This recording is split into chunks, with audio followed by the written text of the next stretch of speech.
the Let's Go Live button. So let's wait for the stream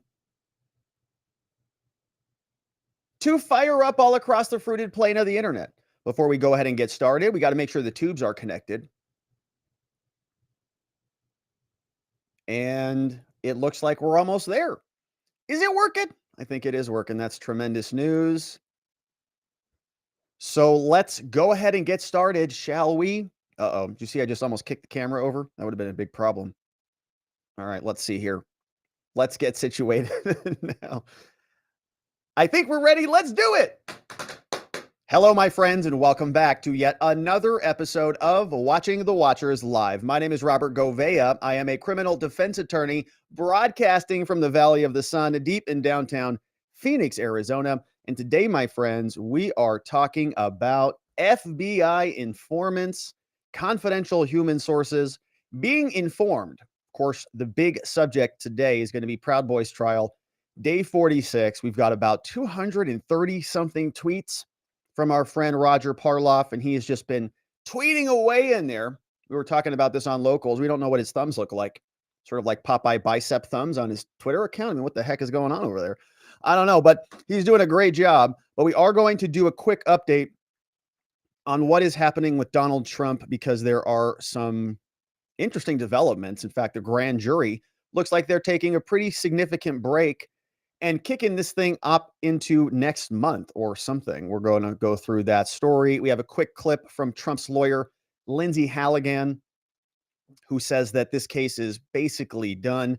And then there was an interesting article over from, I think this was the Daily Beast, and they've actually got an exclusive. They were talking to a bunch of other Democrats, and evidently they're saying this puppy is weak sauce. And so we'll go through that. Then we'll turn our attention over to the full trial thread.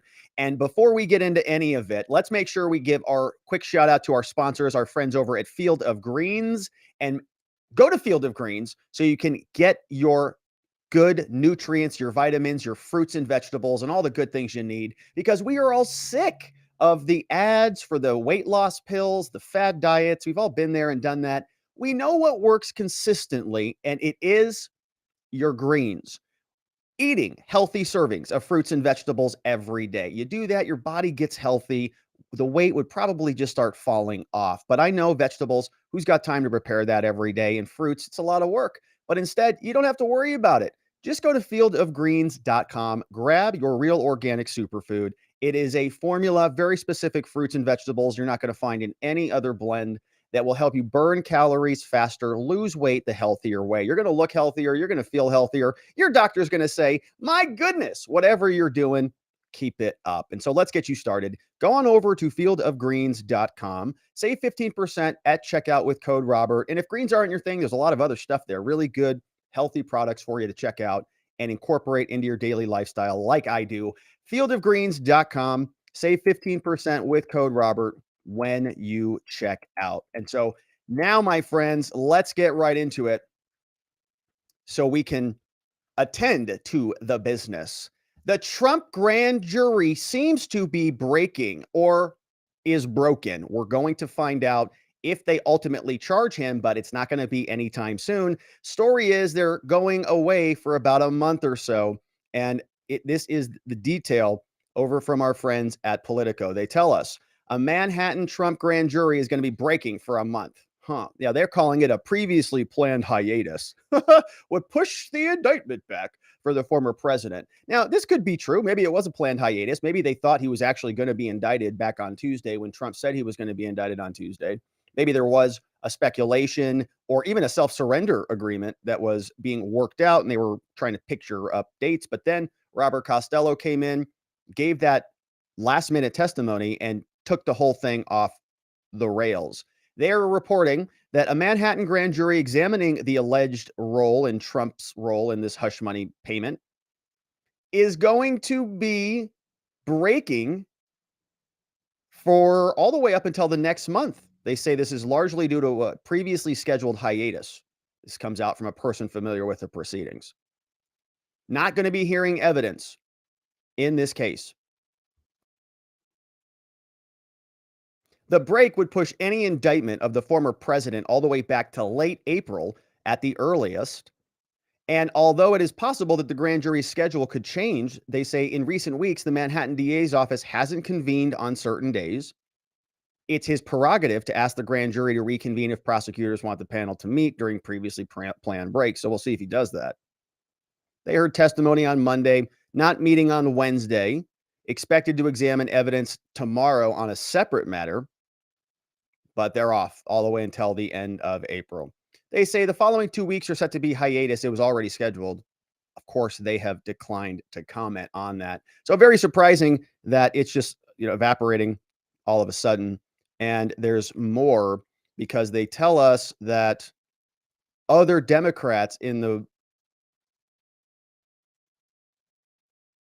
other Democrats are also wait a minute. I know why we're all out of whack here. We're in the wrong browser. That's the problem. He's like, why are my buttons not working? Oh, here we are. Now we're in the right browser. Now it's working. This is Trump's lawyer. She is named Lindsey Halligan. And as we saw, we thought the case was basically dead anyways. Here she is explaining the same. And I think they just are trying to keep the case alive, but it looks like the case is dead. If not, it should be. Bragg needs to wrap this case up, stop focusing on someone who doesn't even live in New York City, and focus on protecting those living in New York City from the violent crime going on there. You can't twist and torture the law to fit the person like Bragg is trying to do. Case is weak. I think everyone knows that, and I think it really comes down to who else can get 20,000 or more people to go to Waco, Texas for a 90-minute speech. Who can even get 2,000 people to go watch them speak for 90 minutes? That's what this is all about. They hate to acknowledge that President Trump can draw a crowd. He's created a patriotic movement, and it seems that some people just can't stand that. They can't. And Trump brought this up when he was on Hannity the other night. He said that specifically that he is winning. He knows that the Democratic Party is, for some reason, seemingly like they're going to be hanging on to Joe Biden for whatever reason. And this may be an easier path to a reclamation of the White House than anybody ever thought possible, which is why they got to take him out by saying you're a criminal in New York, you're a criminal in Georgia, you're a criminal according to the special counsel and everybody else involved. So it is looking like New York is dead. As we talked a lot about this yesterday, there are two other, I think, even more consequential prosecutions already taking place. And the special counsel investigation really encompasses four different investigations that I think are all a little bit more at least containing evidence. They actually have some evidence. The Stormy Daniels thing is just not even real, and they're trying to turn that into something. These other cases at least have phone calls, they at least have text messages. There's at least smoke there, and so they're going to try to turn that into nuclear bombs as they've been doing for a long time. But other Democrats are also concerned about this. There was this article that came out from the Daily Beast. They're telling us that the Manhattan DA insiders are worrying that the money case is weak. Weak sauce is what they say. Now, this is an exclusive from them. They're telling us that they are saying the indictment that the DA is trying to pursue is based on a crime that was so flimsy, it was never even viewed as a standalone criminal case, according to three attorneys that have worked on the investigation, which is a little bit different because we've heard from Mark Pomerantz and Carrie L. Dunn, who have made it their life's work to go after Donald Trump. And Mark Pomerantz, we played the clip here. He was on 60 Minutes. He was a former kind of a special prosecutor who was brought in specifically to prosecute Trump. And he resigned in protest when Alvin Bragg dropped this. So it's strange that some people, even within the same office, say they never even viewed it as a standalone criminal case. And then on the other side, you've got some partisan political hacks who turn it into the crime of the century. So these insiders spoke to the Daily Beast on condition of anonymity. They're not authorized to discuss what's going on in New York. They tell us a grand jury may soon decide whether to indict Trump to quietly pay the money, but that criminal probe is just a small slice of a much more expansive criminal investigation. So is this just a fake out? Are they trying to draw all of our attention to the Stormy Daniels saga? because they are actually prosecuting something much more substantial, including insurance companies, banks, government agencies, and so on. Bragg, who inherited the case from Cy Vance, shut the door on a wider operation when he entered office, but then reversed his decision, brought back a zombie case. But New York County prosecutors never considered pushing this case by itself. It's a misdemeanor. 3 sources say Vance wouldn't greenlight an indictment that would involve a historic law enforcement against a former president, all to land Trump in less than a year of jail at the Rikers Island jail. But if they could lead it to a separate crime, they would. And you can see. So it's just a major stretch, and it sounds like they're starting to get a little bit nervous about this.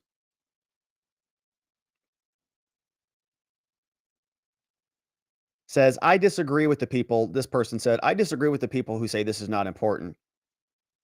He tried to interfere. He did it before, and he's going to do it again. I think it's significant. And the payments to Cohen are also significant. So some people are still melting down over it. Others are not. We'll see where it goes. But the New York prosecution certainly looks like it's puttering out. I mean, if they couldn't get it done before this hiatus, they're probably not going to get it done after the hiatus, unless they're investigating something much more significant. But it looks like it's Alvin Bragg laying this case to rest with a whimper. Now, let's turn our attention to the big meat and potatoes of the day. There is a lot to get here from our friend Roger Parloff, and he has done an amazing job on this. And so if you haven't already followed him, of course, I encourage you to do that. Roger Parloff is on Twitter at @rparloff, and he was busy today. Day 46, Proud Boys trial. We're checking in with Roger, who is live tweeting this again. And yesterday, when we left off, there was a sick juror who got excused. We don't know why they were sick, but apparently they're back today. We also had Zach Reel, who had pink eye rumored. He's back in court too. So we had a couple of sick individuals who are back in session. Roger Parloff is also on Lawfare. Make sure you're giving him a follow at lawfareblog.com. Now, he tells us that we might hear from a confidential human source today, which we will. He said that Smith, the lawyer for Ethan Nordine, in his opening statement a long time ago, back in January, for goodness sake, said that he was going to show the jurors evidence of a text message sent by a Proud Boy government informant to his handler after the breach.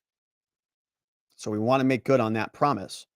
And we didn't hear the opening statement. We weren't covering it back then because this was kind of a normal case. It was a paint by numbers case until we started to explode the FBI nefariousness and their misdeeds after FBI agent Nicole Miller accidentally disclosed it in that Excel file spreadsheet. So we're coming back and we're asking who is going to be testifying. Now, yesterday when the juror was sick, we were speculating that the defense was asking for a replacement juror, the alternate, to be put in because they did not like the sick juror. We didn't know what that juror looked like or what their pronouns were, what their hair color was or whatever, and whether that would have been a good juror for the Proud Boys or a bad juror for the Proud Boys. But when that juror was sick, the defense was like, she's sick. That's it. She's done. Okay. She's probably going to die. Just forget about her. We'll get somebody else in here. May she rest in peace. Okay. Get the other person in. And then the prosecutors were like, hold on a minute. She's going to be fine. Okay. I'll go give her CPR. We'll drag her back in here if we have to. She's going to be great. And we don't know what it was, but Roger confirms that. He says that the prosecutor did not sound thrilled by that prospect yesterday. Says the reluctance might be born of the prospect of losing that juror. The attorneys have that info, but we don't. Now we're back in session. Defendant Reel is seated in court, not sick anymore. And we have to ask ourselves if we have a full jury panel. Judge Kelly comes back on the bench. All rise. Please be seated. Judge says, all right. So we had a short day yesterday. I had a nice afternoon nap. Good to see everybody again. Says, it looks like we're back on track. I just heard from our clerk that the juror is back. So we're not going to have to make an alternate here. And it looks like Defendant Reel is here. Good to see you, Mr. Reel. So what do we have before we get started? Says that now we want to discuss an instruction. Norm Pattis raises his hand. He's a defense attorney for Biggs. And they want to give jurors an instruction about the First Amendment. The prosecutor says, no problem about that. We can tell them in the jury that there is no objection. Then Nick Smith from Ethan Nordine's counsel wants to make a point on the sidebar, picks up the phones. Sidebar, they're on the phones. They're talking. Don't know what's happening there, but they're having a conversation about Nick Smith, between Nick Smith and the prosecutor, Connor Monroe. Phones go down. Witness takes the stand. Defense says, Your Honor, we called this person. Don't know who it is yet. It's a white man, stocky, short hair, dark suit, white shirt, no tie. Sidebar has ended. Jury comes in. Judge tells the jurors, says,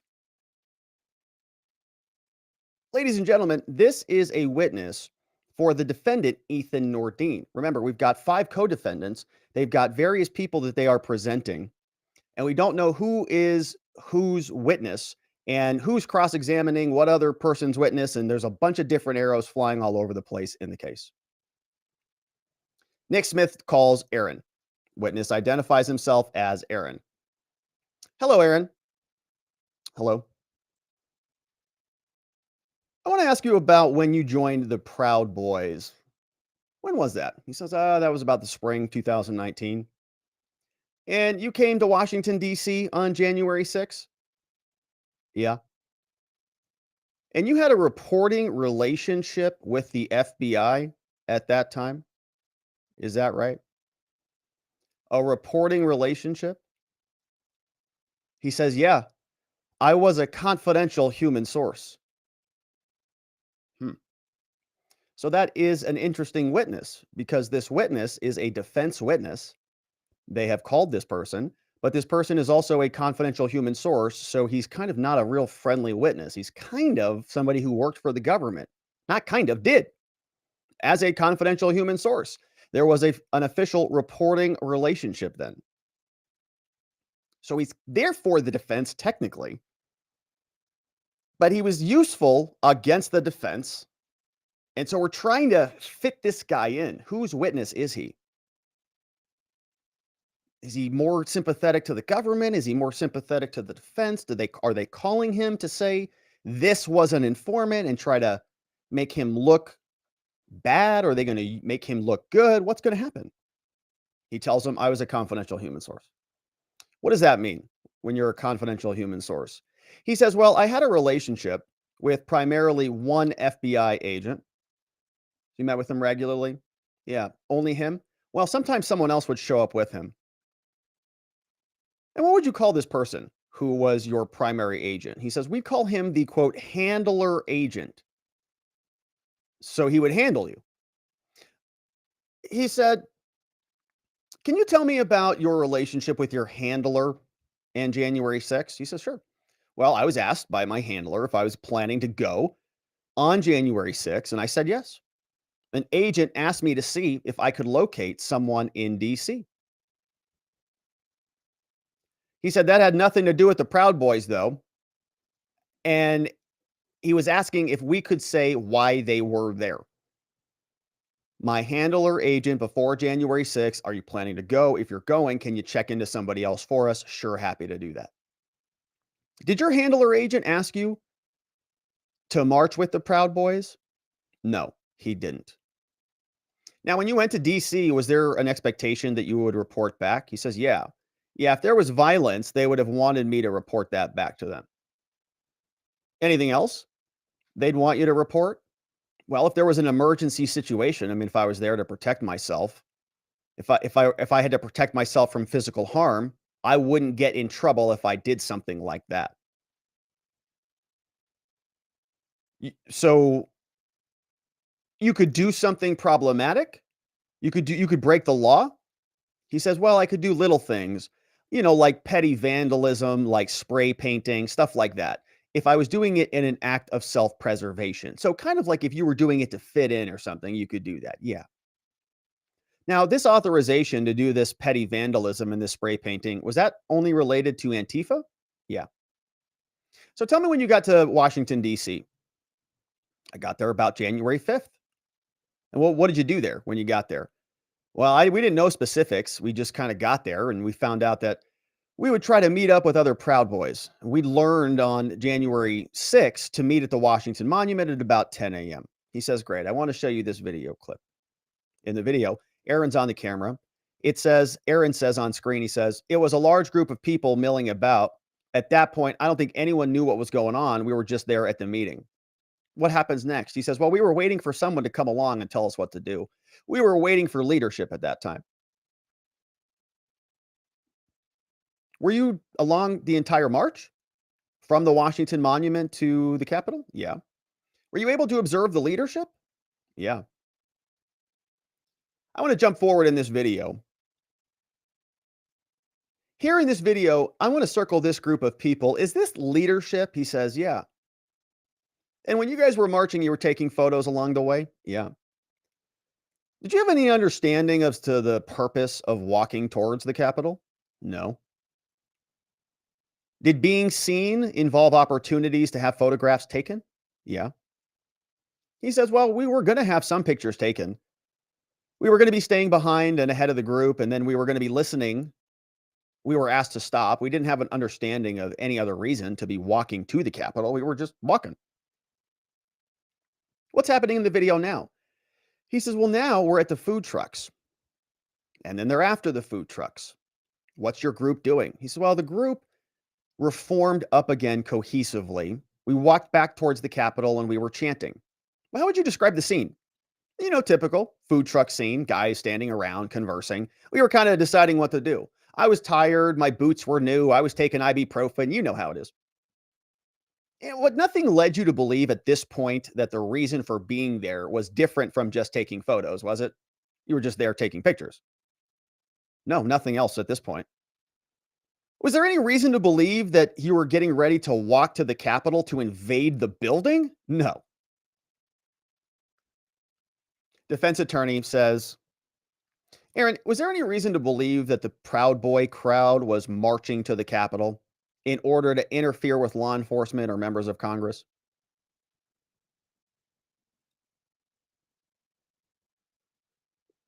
No answer on that, but I'm presuming he said no.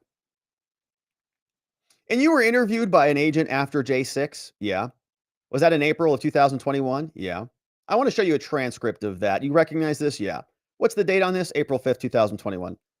Would it refresh your recollection of whether there was a plan to occupy the area in front of the Capitol? Transcript of the interview with an FBI agent.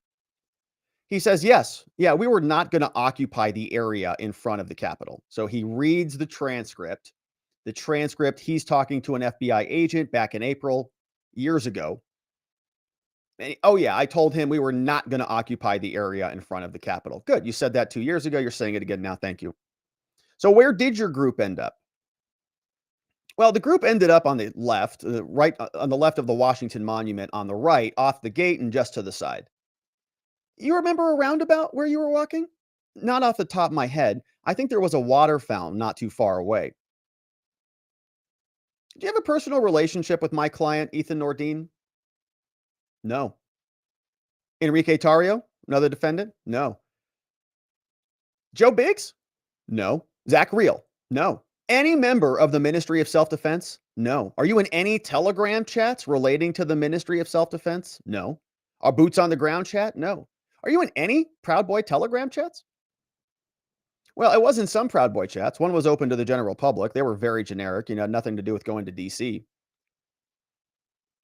I want to show you a picture now, a video of the Peace Monument scene just before the breach. You recognize this? Yeah. I'm circling this. Do you recognize this? Yeah, this is Ethan Nordine. He's standing in the crowd. Is this guy one of the people leading the march? He says, yeah. Did you know him by name? I think that's Ethan Nordine. Yeah. Did you know him by another name? I think it was Rufio. Do you recall being with the marching group at this traffic circle? Aaron says, yeah, but I was further back, I think about two-thirds of the way back. Now Aaron's drawing on the screen. He says, well, I think Nordine is up here, and I'm much further back. Now, at the time of the breach, can you tell me what you were thinking? He says, yeah, I was confused. I was surprised. Says, I didn't know what was going on. So, when in that state of confusion, did you reach out to your FBI handler agent? He said, yeah, I did. I reached out. I communicated to him. I said, hey, Proud Boys didn't do this. It was herd mentality, something to that effect. He says it looked like Trump supporters who had walked up, judging from their flags. But he said that he told his FBI agents, Proud Boys didn't do this. Defense attorney says, thank you for that. I want to show you an exhibit now. You recognize this? He says, yeah. Looks like a message sent at 12:02 p.m. What does that say? He says, Proud Boys did not do it, nor inspire, period. The crowd did it as a herd mentality, not organized. Barriers were down at the Capitol building. Crowd surged forward almost to the building now. When was that? Timestamp 12 says 12:02 p.m. And now you were texting somebody who was 1 hour behind you, right? Yeah. So it was successfully sent at 1:02 p.m. He said, yeah. And by the way, I sent it late. He said so many people had cell phones, it was slowing down the cell phone service. Or maybe there was another reason they took down the cell phone towers.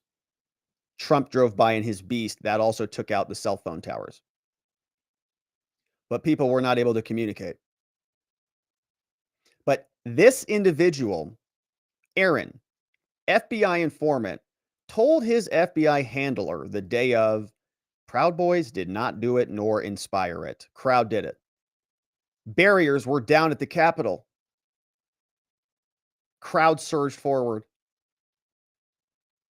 So what happened next, says the defense attorney? Well, I started walking with the group and I was observing what was going on, not sure what to do. So I sent a message because I'd been told that if I found myself in an emergency situation, I should reach out. The FBI says, you better contact us. Now he says, what was it about Trump supporters that made you think they were responsible for the breach? He says, well, the movement of the flags made it look like they got in front of us. And then there was a pause. But I was far enough back that I was only going by the movement of the flags and I just saw Trump flags. Were members of your group carrying any flags, Aaron? Yeah. And did you enter the Capitol building? Yeah. I wasn't going to at first, but then it was under the understanding that if I could prevent someone from destroying something of historic significance, I should. If I could prevent someone from destroying something of historic significance, I should. You did enter the building. Now, I don't know. Let's see where this goes, but I don't know if it's meaning the FBI or the government told him to go in there in order to prevent someone from destroying something of historic significance, because a lot of other J6ers who've been charged with crimes also had that same justification for being there, and they've been charged. Someone else mentioned that, boy, I hope they're not destroying things of historic significance. So I thought that that could justify going in. And I got inside and there was a small room on the right. It kind of looked like a waiting room. Then I saw a man fighting with a police officer in a tug of war over a chair. I went over there and I did something that caused the man to run away. Smith says, okay, I want to show you a video now. Is this you, Aaron? Yeah. Was this inside the Capitol? Yeah. Was this recorded on your phone? Yeah. Do you know where you were?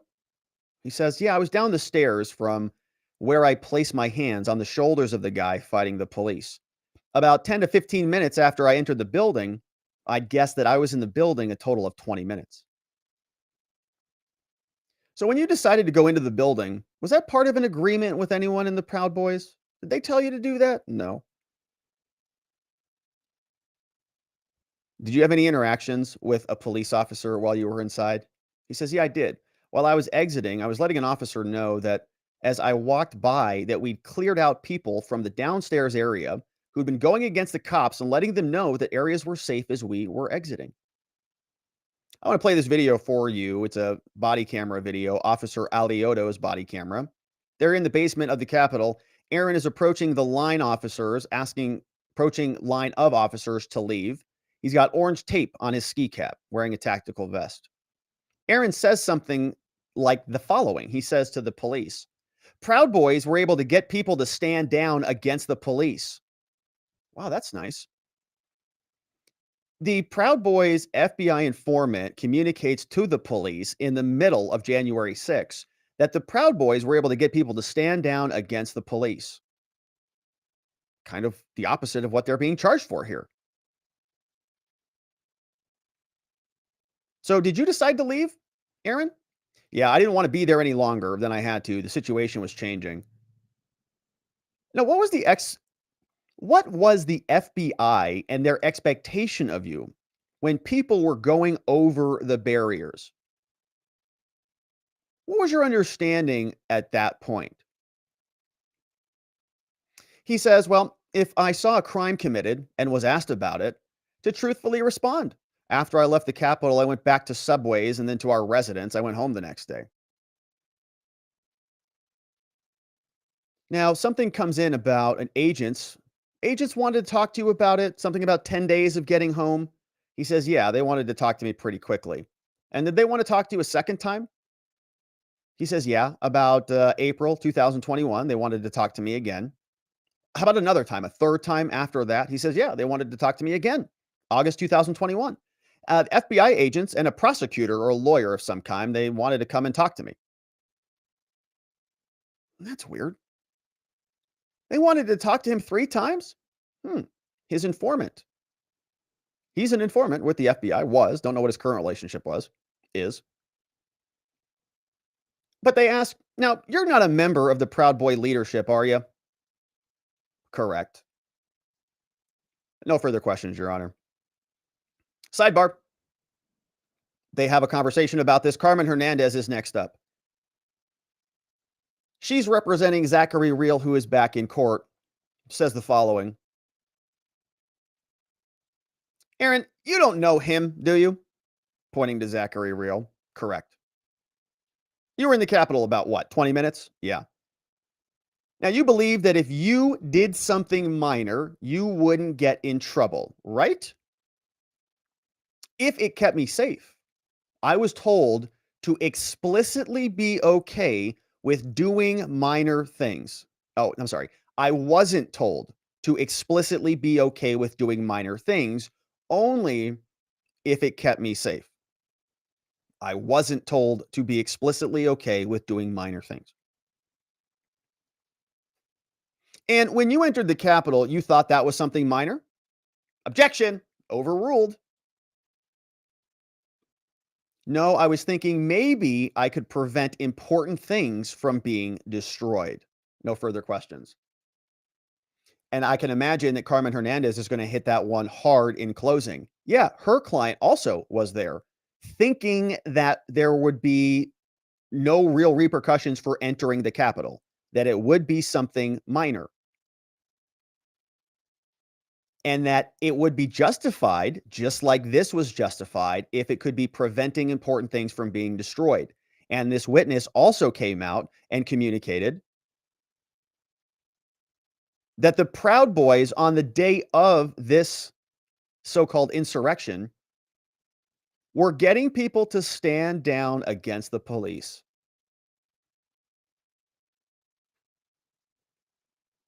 Asking people to stand down, stand by, help bring a situation calmly to a close.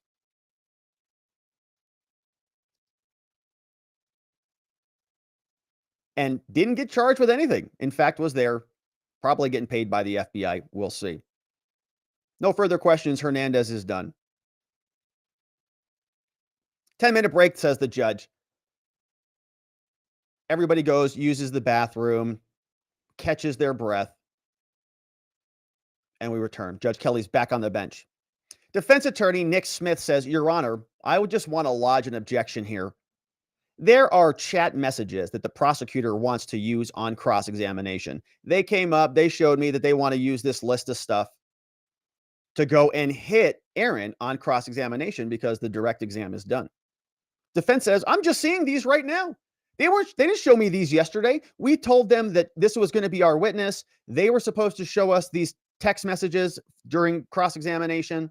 He says certain words would expose my client's identity. Of course, Aaron is testifying under a pseudonym. He says, I also object to the ones that would identify him. I also object to the political texts. But the prosecutor says, Your Honor, hello. We think that these are relevant to his bias and his credibility. It's always relevant. I provided these yesterday upon the conclusion of the direct exam. I provided these upon conclusion of direct, as is the uniform practice in this case. He says they just finished right now. The rules say I should give it to him as soon as they're done. I just gave it to him. There's nothing else that I need to do, Judge. I'm perfectly fine with this, and you should allow these messages in. He says, by the way, one of these is a portion of a Proud Boys chat group that this witness was in. One includes a statement of Chris Cooney about what he expects for January 6th. Cooney, apparently in the message, anticipates, quote, violence so utterly massive that we send a message. He says, we think these bear on his credibility. He says, Mr. Smith put this witness forward as an agent of the government. One of the close associates who he spent the whole day with on J6 was talking in these terms, and he didn't see fit to share these with the FBI. Smith says, what are you talking about? That's way outside the scope. He says, you want to bring in other evidence? So you'll notice here how the hula hoop expands and contracts based upon the side that you're on.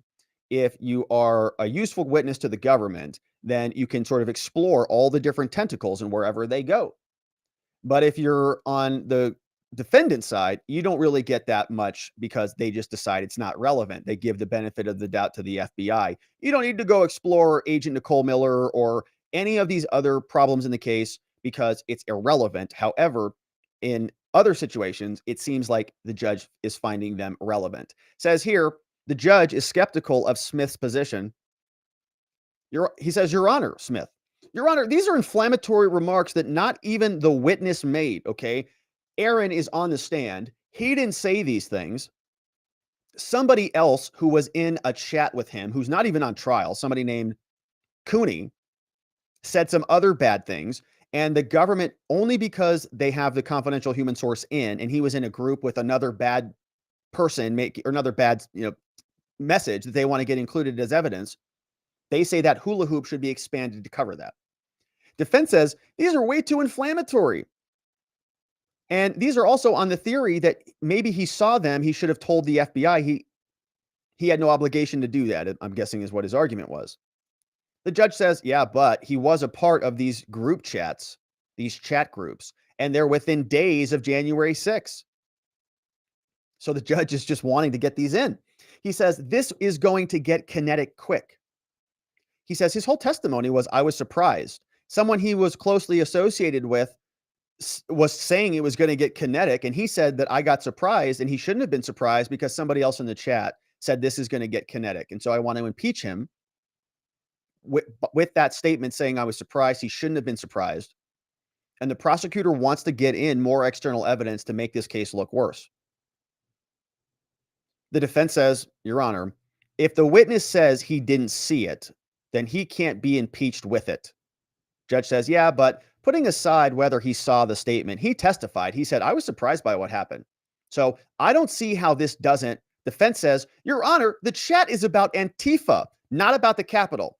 This is the government's whole bait and switch. And the defense attorney for Biggs, Norm Pattis, stands up. He says, Your Honor, I think Smith is right, by the way. Okay, he laid a foundation. You can't impeach a person by third-party statements. Those are the rules. And the judge says, oh, yeah? Well, these are percipient witnesses of what happened that day as to what they saw and expected. And he says, so let me just ask this one question. He goes over to the prosecutor. He says, okay, Mr. Mulrow. He says, look, if you ask him about this on cross-examination, and if he says, I didn't see them, then I don't think you can get them into evidence. Now, you can ask about them, but you cannot put them into evidence. Prosecutor says, that's great, Judge. I think that's right. But I fully expect him to say he remembers them. Okay, it was a small chat. And the defense says, Your Honor, if the witness hasn't seen them, then what is being impeached if this is not in the record? Prosecutor says, well, if he claims he's never seen them, then I'd be inclined to move on at that point. But there's an argument that if he's in this small group and he didn't see it, then it raises issues about his powers of observation. So the judge says, all right, listen, prosecutor, I'm going to permit you to put them up on the screen and ask about them. Roger Roots, defense attorney for Pizzola, stands up and he says, if you rule this is open, we'd like direct then. They want to direct exam Aaron, which they didn't want in the first place, but now they do because they want to ask about this stuff. So the prosecutor says, that's fine. You can have a direct exam. Smith says, all right, let's go. Move on to cross. Root says, okay, give me just a quick 5 minutes, Your Honor. Can I talk to these other attorneys? I'm going to actually think about that direct exam. Let me discuss whether I want to do the direct exam before Mulrow does his cross. After consultation, Root says, you know what? Actually, we're not going to do a direct exam anyways. All right. So forget about that. I retract it. Prosecutor says, okay, finally, it's my turn. He begins cross of the witness. Now, his name is Aaron. He's a Proud Boy, confidential human source, reporting to the FBI on January 6th. And again, it's amazing. There were confidential human sources all over the place. At least 8, I think, by many conservative counts, as many as 15 in the Proud Boys themselves. And definitely more than that around. We've talked about many of them here on the day of January 6th. If it was so orchestrated and so conspiratorial, and they had 15 or 8 even informants in there, how did it get so far? How did the very intelligent FBI agents allow it to almost succeed by running away with the podium? Maybe they wanted it to. So a prosecutor comes back out. He says, all right, Fed informant. He says, you first developed a connection with the FBI when? Around 2008 or so? Defense attorney objects. Your Honor, that's beyond the scope. I didn't ask about that. He says, that's overruled. Prosecutor can continue. 2008 sound about right? Yeah. That was about 12 years before January 6th, right? Yeah. About 8 years before the Proud Boys started? I'm not sure about that.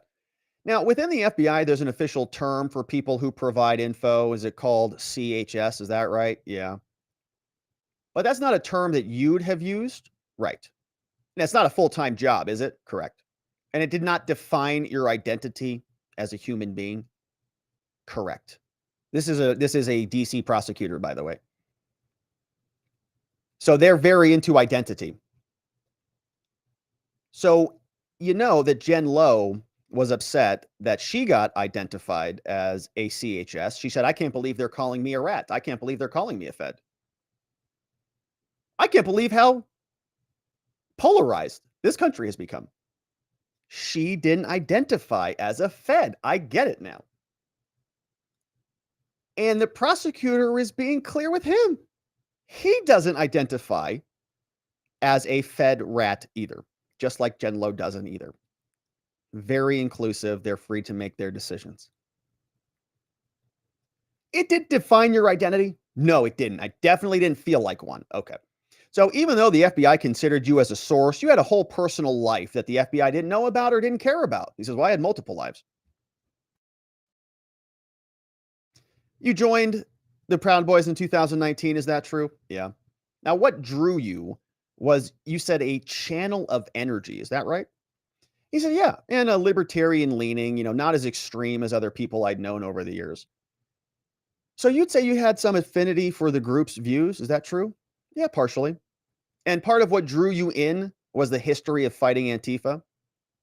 Objection. Overruled. He said, well, I saw them standing up against something that appeared overly aggressive. I was watching people getting jumped by Antifa, and I was seeing someone else try to prevent that. It was exciting to watch on YouTube. Don't forget to like and subscribe.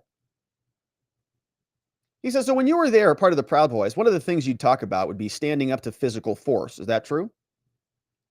No, sometimes just being there was enough. But you did use the word fighting, though. Yeah.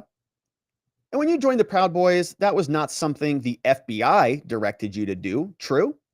Correct. And the FBI did not embed you in the Proud Boys, right? Right. And if somebody said the FBI embedded you in the Proud Boys, that would be false. Correct? Correct. According to these two guys. Get a room. Now, you didn't just go to the FBI and tell them what you figured they might want to know, right? They provided guidance to you. Yeah, they provided guidance like don't use your camera. Now, the FBI never asked you to look for info about the Proud Boys, right? Right. And throughout your time, you didn't see the need to report to the FBI about the Proud Boys, right? Correct. And you didn't hold leadership positions, though, in the Proud Boys, right? Right. Only a second degree. Correct. Not a third degree, which would have required a tattoo. Correct. Not a fourth degree, which would have required you to fight Antifa. Objection, misstates the fact, sustained. You didn't have a free pass to commit crimes, right? Correct. But there were times when your work as a CHS, an informant, when it required you to possess things that weren't otherwise legal for you to possess, correct? Objection, overruled. He says, you mean like what, drugs or guns? No, I don't recall that. Sidebar. Prosecutor says, so you never remember signing a form that authorized you to do very limited activities that might otherwise be unlawful? Says, no, I don't remember that. I signed some form saying I was not being pressured. You never signed a specific instruction that you were authorized to act illegally with respect to the Proud Boys, correct? Correct. Now, you could do something minor to protect your own safety. You could do graffiti or something, right? Yeah. But you wouldn't be allowed to shoot someone, would you? No, no, not at all. You traveled to DC because you wanted to, not because the FBI directed you to. Is that right? Yeah. He says, they said if you can find out if a certain person would be there and find out his motivations, that'd be good. Not someone connected to this case, not a Proud Boy. Now, the December rally before January 6th was a powerful experience for you, wasn't it, Aaron? He says, yeah, it was a pretty interesting experience. Yeah. He says, yeah, I think that I used the term that we were treated like rock stars. He says, I was surprised at their reaction. There was kind of this vibe there. He said that you said something like, there had never been another time in your life that people were so happy to have you around. Is that what you said? Yeah, that was my interpretation of the situation. And that was because you're a Proud Boy, right? Yeah. Now, you believe that more than 1,000 Trump supporters joined the Proud Boys that day? Yeah. And that made you more effective at keeping Antifa under control. Is that true? Yeah. And after December, you drove 18 hours all the way back home. Yeah. And then you became aware of January 6th. Yeah.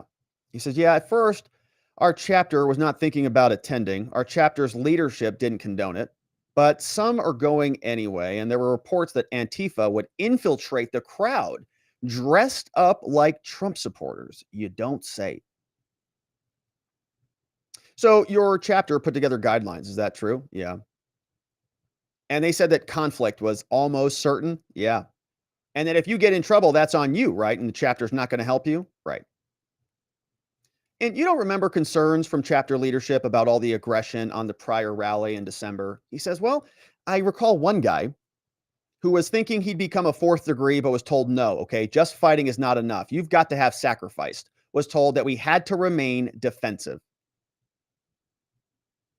Now, part of your chapter, is this true, Aaron? They didn't approve of Enrique Tarrio's leadership style. Objection sustained. Moving on. He says, now you had a Proud Boy chat group. Do you remember being in those? Yeah. Do you remember one that had you and Chris Cooney in the chat group? Yeah. He used some pretty heated language. You remember that? No, I don't recall that. No, actually. Prosecutor says, well, I want to show you this chat. Smith, objection. Foundation. He's trying to keep this out now. This is the prosecutor trying to squeeze this one in here. Slide it in here. Smith's ready to go. Overruled. Judge is going to allow him to claim this. Do you recognize the name Chris? He says, yeah. Do you recall that message? Here it comes. No, I don't recall it because there were so many messages. Whew, it's getting close. Is he going to recognize this? Prosecutor tries harder. You don't recall a chat group with only 13 people in it? You can't remember that? Yes, I can't remember that. And you had travel arrangements and everything taking place in this chat, right? Yeah. You put accommodations in here, you put cars in here, but you didn't keep up with those messages? He says, well, I had to sometimes ask extra questions to catch up. They were talking all the time. And you don't remember that message from Chris either? He says, I don't remember a lot of them. Okay. My thoughts hadn't been focused on trying to remember those. Now, this one at the bottom, you don't remember that one either? No, I don't remember that. How about this one? You remember this? No, I don't recall it specifically. How about this one? The judge is just letting it go on. I don't recall that either. So nothing you saw in here indicated that you felt you needed to report it to the FBI? He says, no, that one was in the middle of the night. Now you understand there are timestamps on here, right? Yeah. And sometimes those are off by hours, right? He says this one's off by 6 hours from Central Time, isn't it? I don't know. Is Ryan Ashlock also a member of this chat? Yeah. He said some wild things too, didn't he? I was told that. He says Ashlock said something about burning Antifa's eyes out of their sockets, didn't he? I'd been told that by another party. And you told him he better not say things like that, didn't you? Yeah. And Billy Christman was a member of the chat too, wasn't he? Yeah. And you later considered him to be one of the instigators of J6, didn't you? Later I did. Now, how did you get over to Washington, D.C. on the 6th? Says we parked in the parking garage and took something into the city. It was an 18-hour drive to D.C., wasn't it? Yeah. The FBI didn't direct you to do that, right? Correct. They said if you were going to go, you could try to find out this info. Prosecutor says, well, I want to ask you about the morning of the 6th. Where did you go? Well, I went over to Harry's. Why'd you go there? Well, I didn't know what else to do. One of the reasons you went was probably because you needed to be in a position to know things, right? Yeah. And prior to January 6th, did you know who Enrique Tarrio was? He says, well, I knew of him. I once took a selfie with him in the background. Hey, it's Enrique. Hey. Now, you didn't do that for the FBI, did you? You just thought that was cool? Well, yeah, he was a public figure. He was kind of like a movie star out there, you know? But you never had contact with Ethan Nordine, not to my knowledge. Biggs? No, not to my knowledge. Mulrow, prosecutor shows him a photo. You saw this sometime from the FBI after January 6th, didn't you? Yeah. Now, when you saw this photo, I think you labeled this person as Briggs. Didn't you? Do you remember that? It's not Briggs, right? It's Biggs, isn't that right? And you also couldn't I correctly identify Nordine. You couldn't identify Pizzola. You really didn't know Real. He says so you can pick any of these people out of a crowd, right? Right. And you're not in the elders group. You're not in the leaders group. You're not in the self-defense group. You're not in the ops group. You're not in the boots in the ground group. You're not in Space Force or Street Sweepers or Pickleback, are you? No, I'm not in any of those. And you had zero access to the Proud Boys leadership, right? Yes. And you had zero access to the MOSD leaders, correct? Correct. And you had zero access to the Proud Boys planning for J6, correct.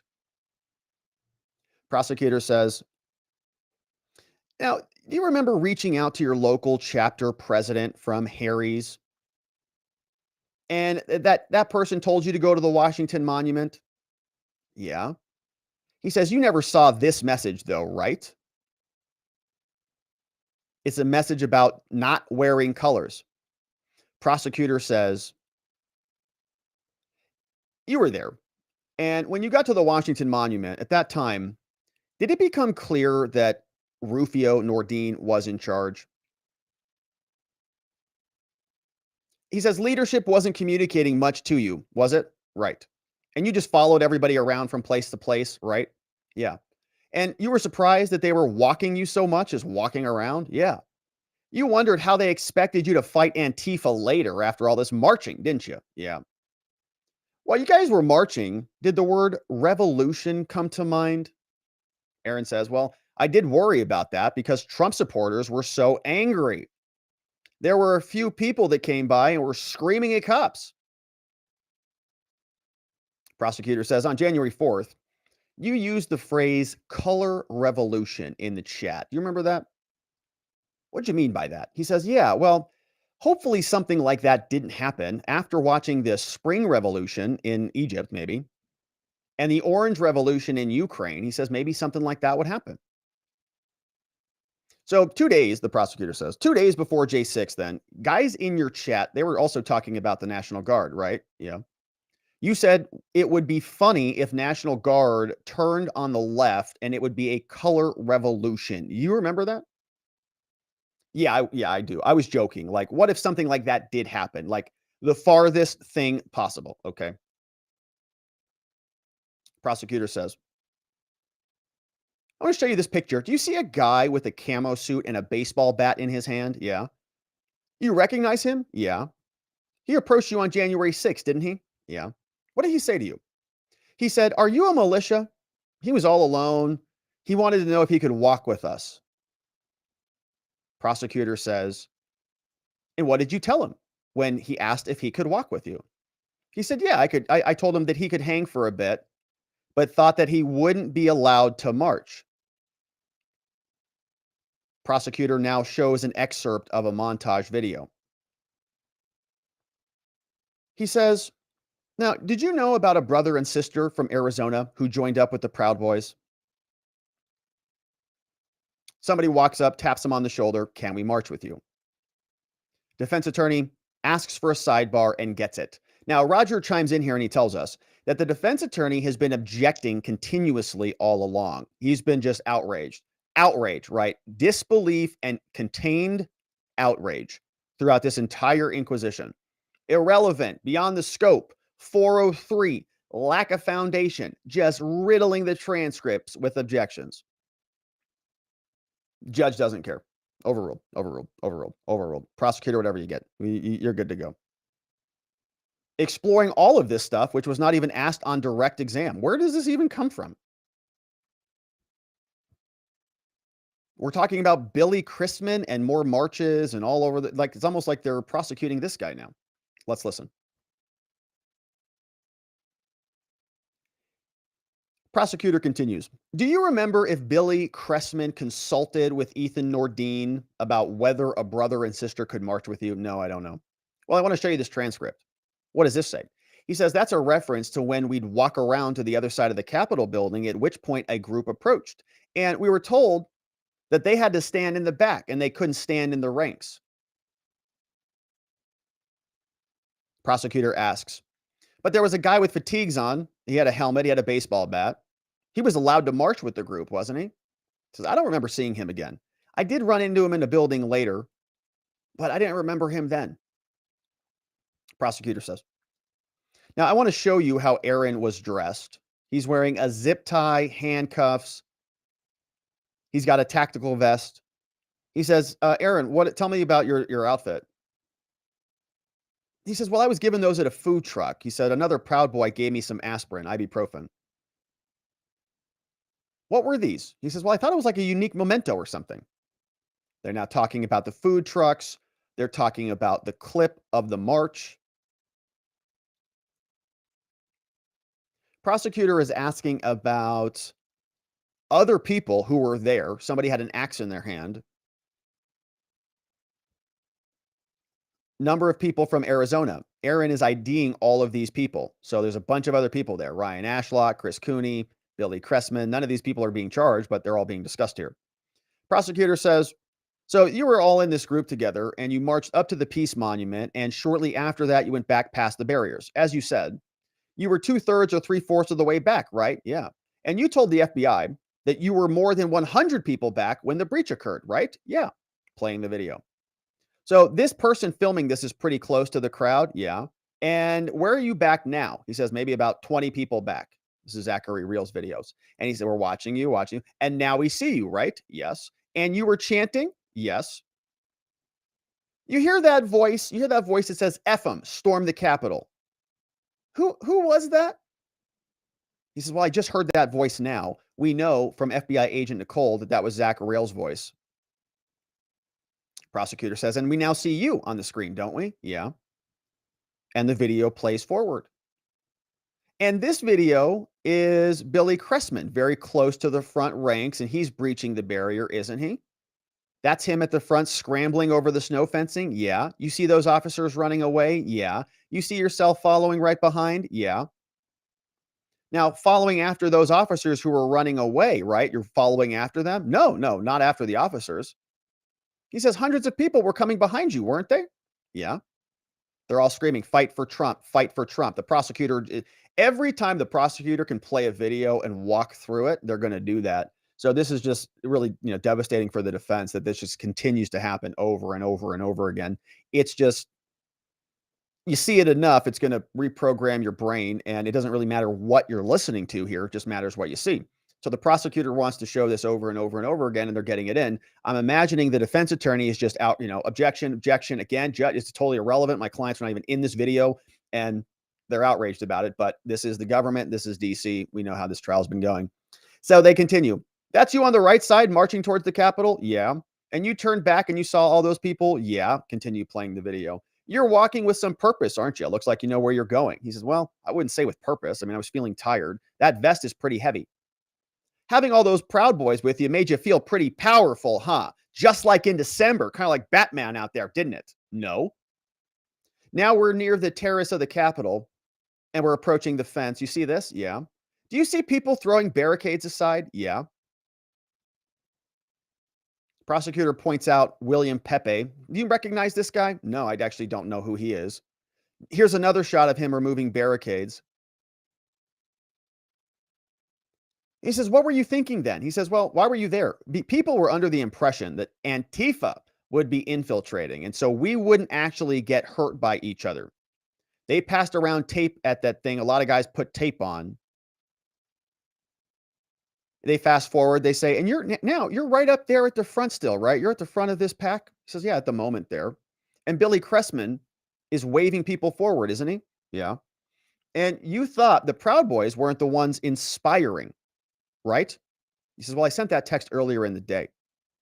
They play the video. In this video, you're not making any effort to de-escalate this, are you? Well, at that time, I was still surprised by everything. I told myself, don't involve yourself. But you also told yourself, don't leave, didn't you? Well, I thought it was an emergency situation and I might be asked about it. Aaron is now near a black metal fence.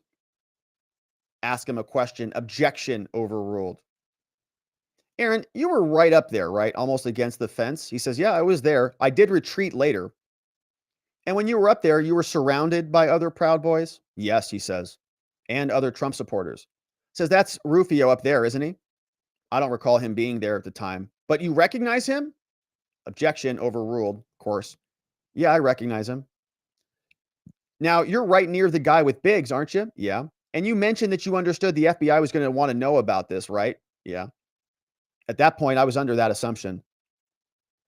There was a whole lot of video being filmed around you, wasn't there, Aaron? Yeah. And you watched some of that before your interviews? He says, yeah. Specifically, I watched a lot of the Wall Street Journal videos.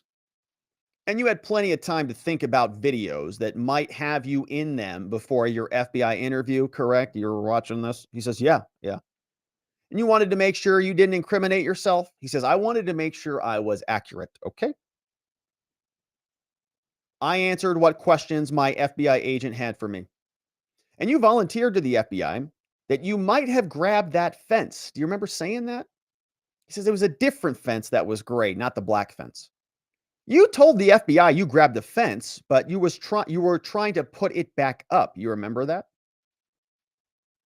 Yeah, he says, yeah, it had been kicked. I was trying to put it in the opposite direction from which it had been kicked.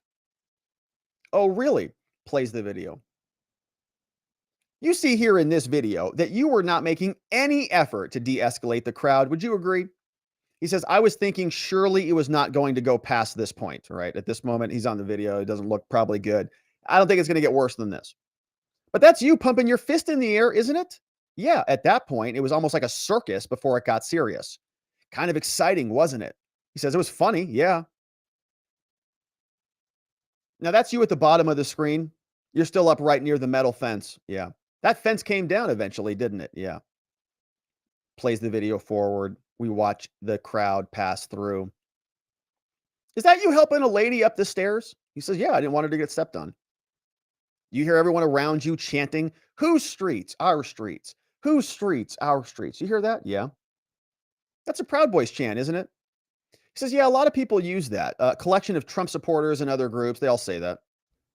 You see the police around this area. They're all trying to restore order. Yeah. You see them using crowd control measures. No, that hadn't started yet, but they started to at some point. Yeah. And those crowd control measures were so close to you that you felt the concussions, didn't you? Smith is still objecting, like bloody murder. Scope 403, relevance, foundation, judge. Judges, will you please quiet down over here? We're convicting your client. Stop it. Prosecutor says, you were so close. You could feel the concussion against your legs.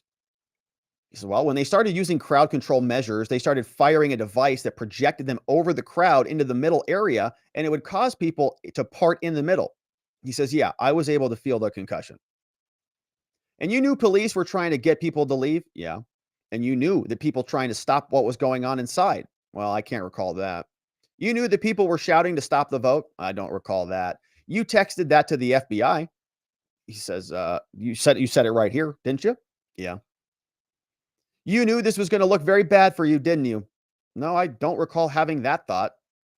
Of course not. He's an FBI informant. He's fine. He didn't get charged with anything. And it was at that point you texted the FBI saying the Proud Boys didn't do this, right? He says, no.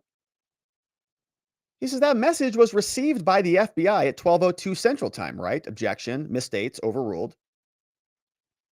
That was the time it was received. He says, yeah. Now I want to show you this closed circuit TV footage of the west side of the Capitol.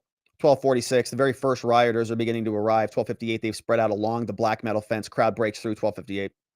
He says, okay, now in this video at 1:02 Eastern, the crowd has taken over. It looks like the entire lower plaza. And that's when the FBI received the message. Yeah, that's when they received it. He says, I'd sent it earlier, but I'd look down at the phone and it would just say sending. It would just say sending. FBI asked me about it. All the cell towers were down. On 113, on January 13th, you met with the FBI. Is that true? Yeah. And you told them that you sent it before it went through the first barrier, right? You said you sent it and then it broke. He says, yeah. And then in April, when you met with them again, you told them as soon as you saw the crowd moving forward is when you texted them, right? He said, yeah, I was in shock. That's when I texted him. And then the third time when you met with the FBI and the lawyer, they kind of pushed you on that, didn't they? Yeah. They pointed out there was a little bit of a time discrepancy in what you were reporting. Yeah. And you didn't say anything that time about it taking time to send, right? Yeah. So now more than 2 years later, you're now suddenly saying it wouldn't send. He says, well, I did mention it to the agent. Judge says, okay, this is a good time to break. Everybody, we're going to go to lunch and we're going to come back. Don't talk about the case. And we'll see you in a short minute. Now they come back. We fast forward through it. Back on the bench, 135. They're showing them photos. Judge Kelly's back on the bench. Carmen Hernandez is having a conversation with the judge. He says, hey, Carmen, what is the relevance of the documents that you want to talk about with your next witness? I don't see why we need those. He says, I understand the relevance of the permits. They're talking about permits around the Capitol. But what's the relevance of all the other documents? And she says, well, Your Honor, these documents were produced by the government and they inform the permit process. Says, this is how they got the permit. I'm not sure what docs are that they want to exclude. He says, well, everything except the permits themselves. And Carmen says, well, it informs the permit process. Like they got the permit, but the permit process is what I want to talk about. And the judge says, well, what's the relevance? Well, I can think of a lot of things about the relevance. Why would they get a permit for an insurrection? First of all, is a good question. If they are going to be stealing the country, probably not going to need a permit. And if they're applying for a permit, I'm curious if the application was to set up guillotines for an insurrection and whether that was approved. So I've got a lot of questions about the application, not just the stamp of approval. So Hernandez says, well, the estimated number of participants, the kinds of placards that will be used. The judge says they're out. You can't articulate a basis for relevance. I'm sure she did. She says, it's not fair, Your Honor. What the heck? We're trying to show their intent. You're trying to show there's a conspiracy that they wanted to steal the country. We're trying to show they got a permit, and we want to talk about the permitting process. He says, sorry, you can't articulate a basis for relevance. Everything else is relevant against the defense. For example, the last witness. We just got to hear about a whole side story about this witness getting concussion blasted in the legs. Had nothing to do with anything, but the judge let it in, found that relevant, doesn't find this relevant at all. Judge says, Miss Hernandez, I'm talking. I'm the judge. I've indulged a lot of time talking over me, but I'm not going to permit it. Says, if you can come up with some other basis for this one before your witness is called, then I'll hear you. Hernandez says, Your Honor, didn't intend to talk over you, but I got to be clear here. This violates my client's Sixth Amendment rights. I object to the court asking me on the fly to justify why I'm offering these exhibits when they've had these documents for a long time. He says, I'm not going to hear from you anymore, Carmen. Sit back down, Miss Hernandez. You may return to your seat. I'm not hearing from you anymore. Return to your seat. Return to your seat.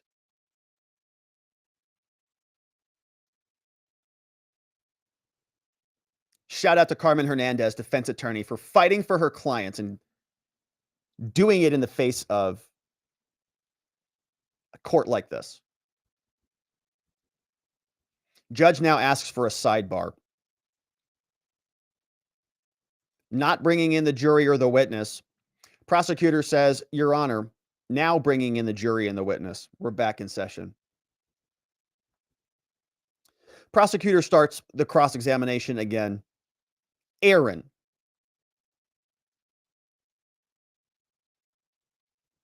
It's a pseudonym. We don't know who he is. Prosecutor says, now I want to ask about being relocated. You were there past the black metal fence here. Police started using crowd control measures. Remember we were talking about that? Yeah. Now, when you were there, you did have the power to walk away when you were near that fence? He says, yeah, but I hadn't received any info back about what to do from the FBI, so I wasn't sure what to do. You thought it might be helpful to observe, to stand around and sort of observe what was going on? Yeah. And you took some photos and videos, didn't you? Yeah. And you provided some of those to the FBI? Yeah. But not others, right? He says, well, actually, they flashed my whole phone, so they got everything. Should have had everything there. You didn't delete anything from your phone? No, I don't remember. You were aware there were other guys from your chapter? Yeah. You had some influence over them? No, they wouldn't listen to me much. But Ryan Ashlock respected you and he listened to you, didn't he? Well, you'd have to ask him. I don't know. You told him to get back from the front line. Remember that? Well, he was covering his eyes and I had to bring him back. I had to get him to calm down. And he was a first degree, right? So he might have listened to you. Objection sustained. You never suggested, Aaron, that any of your guys should leave, though, did you? You thought you were making history, right? I don't recall if I had that thought. Oh, I want to show you an exhibit here. Objection, relevance, overruled. Judge says, talk about it, whatever you need. Prosecutor says, does that refresh your memory? He says, yeah. Yeah, Aaron was saying they were making history, also compared it to the civil rights movement. Aaron says, it's history. People are still talking about it. It's kind of like the Challenger explosion. Prosecutor says, I want to show you this video. Now, the FBI came and they got stuff from you, and you did not give this to them, but it shows a third breach. Proud Boy from Florida named Milkshake. He's breaking through the police line as the crowd rushes up the stairs under the scaffolding. Defense objects again. Judge, this is cumulative. They keep playing the same thing over and over again on repeat. which is exactly their strategy. Judge says, we love this video. I love seeing it. It's on repeat at home. And so they overrule it and it continues to play. Prosecutor says, perfect. You told the FBI that you mostly stayed toward the back of the crowd, right?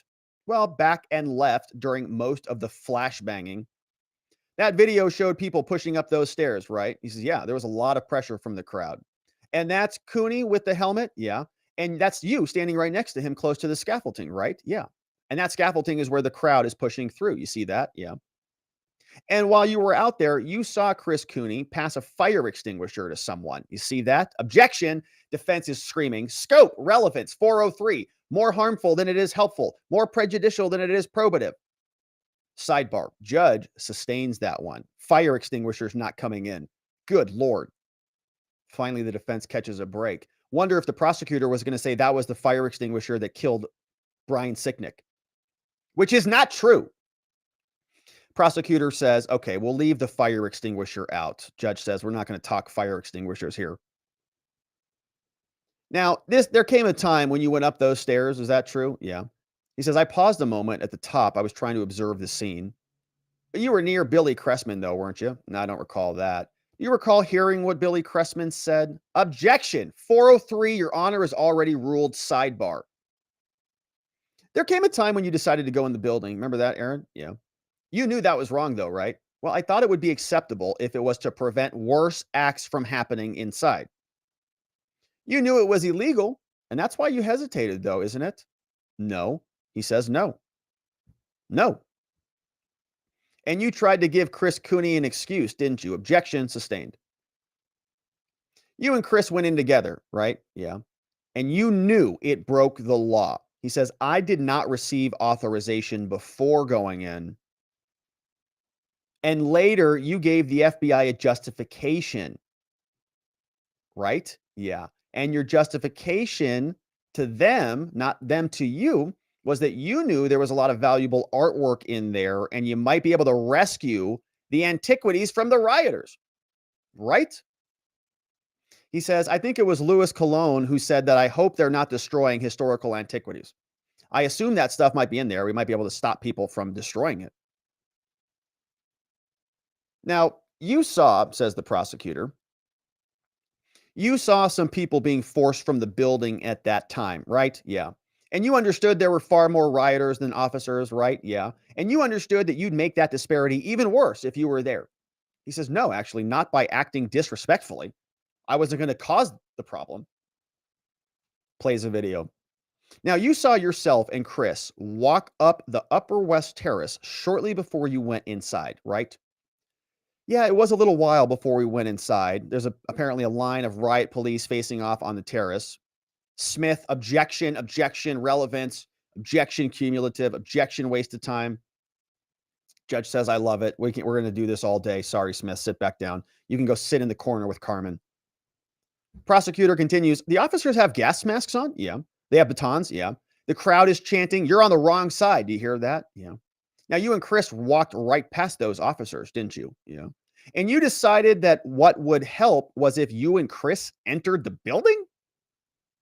No. Your feet weren't hurting you anymore then, were you? He says, no, I took some ibuprofen. And when we decided to go in, there'd already been people streaming in there for a while. The line of police were not there anymore.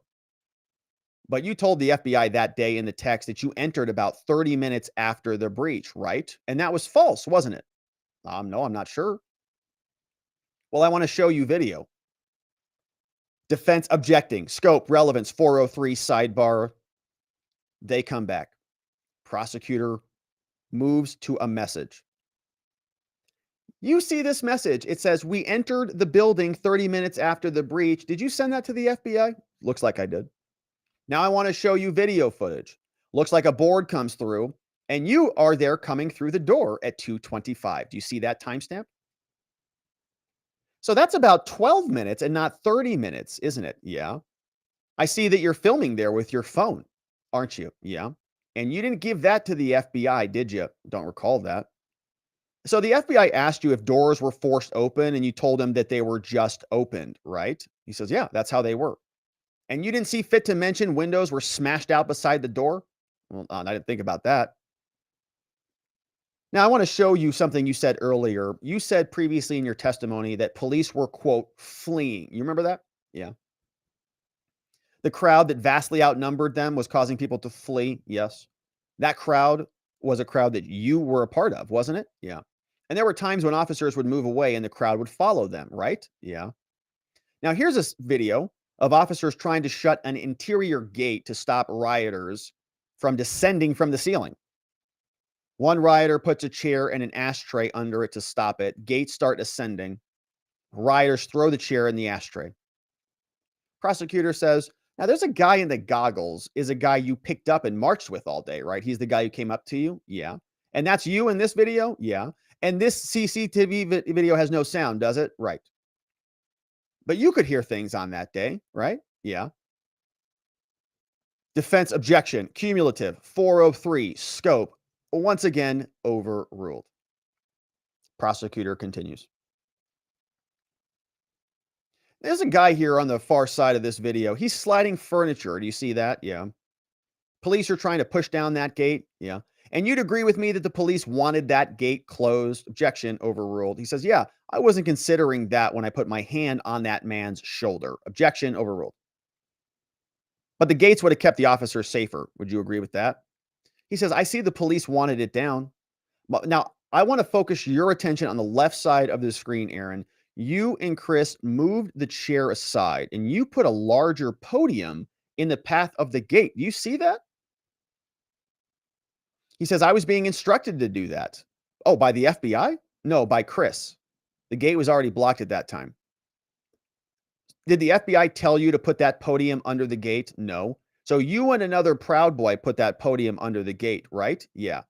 And then you went past that gate to the lower level of the Capitol, didn't you? Yeah. And you thought there was an entrance to the house there. Yeah, I may be wrong. But then something happened that caused you to leave the Capitol. He says something, Roger couldn't pick it up. There's a video, police officers telling rioters something, can't hear it. Something happened, and that made you realize it was really time to go, didn't it? I did leave at that time. And you met with the FBI a bunch of times after that? Yeah. And then after that, it became a matter of public speculation that you might be, objection, sidebar. Prosecutor continues. Now, there came a time after January 6th when members of the public speculated you might be an informant. Is that true? Yeah. It's a little hard for you, isn't it? Yeah. There are people out there who don't want you to be a CHS, right? Yeah. And you didn't want to hurt the Proud Boys in any way, right? Well, if somebody was accused of something they didn't do, I wanted to help. And if not, then no. No further questions. Prosecutor's done. Defense attorney apparently tweeted something that he deleted. Don't know what that was. Nick Smith is now on redirect. And again, this is a government informant and a Proud Boy. He says, okay, Aaron, so it's true, though, that you let agents know that you would be in DC. Is that right? Yeah. And did they tell you not to go to DC? No. After that, did they tell you that you had done something wrong in going to DC? No. And if we fast forward to January 6th, someone told you in your chats that, quote, conflict was almost certain. You remember that? Well, I just saw it today. You think that was about Congress? He says, no, that was about self-defense and about Antifa. So sometimes the messages in the chats, they were sometimes hyperbolic. Is that true? He says, well, define hyperbolic. He says, not meant to be taken seriously. Yeah. Remember when you spoke to the FBI and you mixed up a photo of Nordine with another defendant? Yeah. In another interview, were you able to identify Rufio? I don't remember. Do you recall referring to Nordine as Rufio in April 2021? Yeah. Is the man with the backward baseball cap Nordine and Rufio? Yeah. Smith is now showing him a text message. He said, you sent this text to the FBI. It says, PB did not do it, nor inspire. The crowd did it as a herd mentality. You remember that? He says, yeah, it's what I witnessed, and it's what I believe to be true.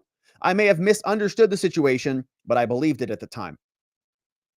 Smith says, well, I want to ask you about another text. This is referring to the first breach. Smith says, What happened here? He says, well, I tried to send the message, but it was delayed. There was heavy cell phone traffic. And you've been consistent in telling the FBI that, right? Yes. So you're telling the truth right now, too. He says, well, I'm not a technical guy, though, but that's what I believe was happening. I don't know why it wasn't sending, but that's what I tried to do. Did the FBI agents, Aaron, ever tell you that your text was a lie? No. And when you said the Proud Boys did not do this nor inspire this, did you mean nothing wrong happened at all? No. So you mean that your initial breach was spontaneous, is what you saw. From my perspective, yeah, it appeared spontaneous. And after your FBI handler got your text message, did he tell you to leave? No. I want to show you this exhibit. It's a close up view of the breach near the peace circle. Defense says, the prosecutor was asking you about this guy called Billy Cressman. Remember that? Yeah. Did he say something about Billy kicking down a fence? He says, yeah, the way he worded it, it made me think it was the first fence. Do you see him in this shot here? No. Do you see this person here? He says, yeah, he's talking about Ryan Samsel, who was standing next to Ray Epps. Do you recall seeing him? No.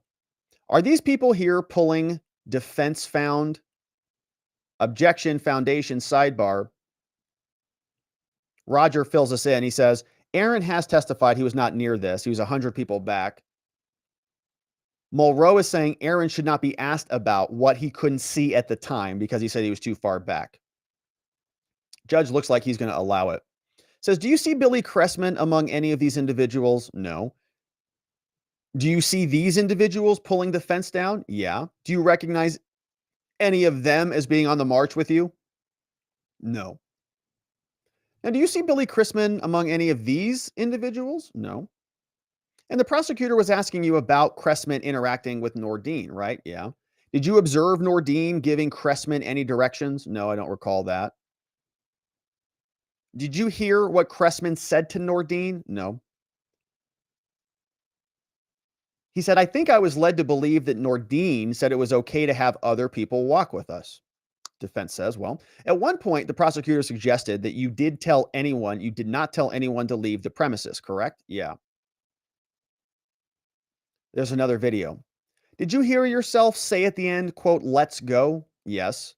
Prosecutor showed you images of you taking phone videos and then accused you of deleting them before you spoke to the FBI. Did you do that? I don't recall.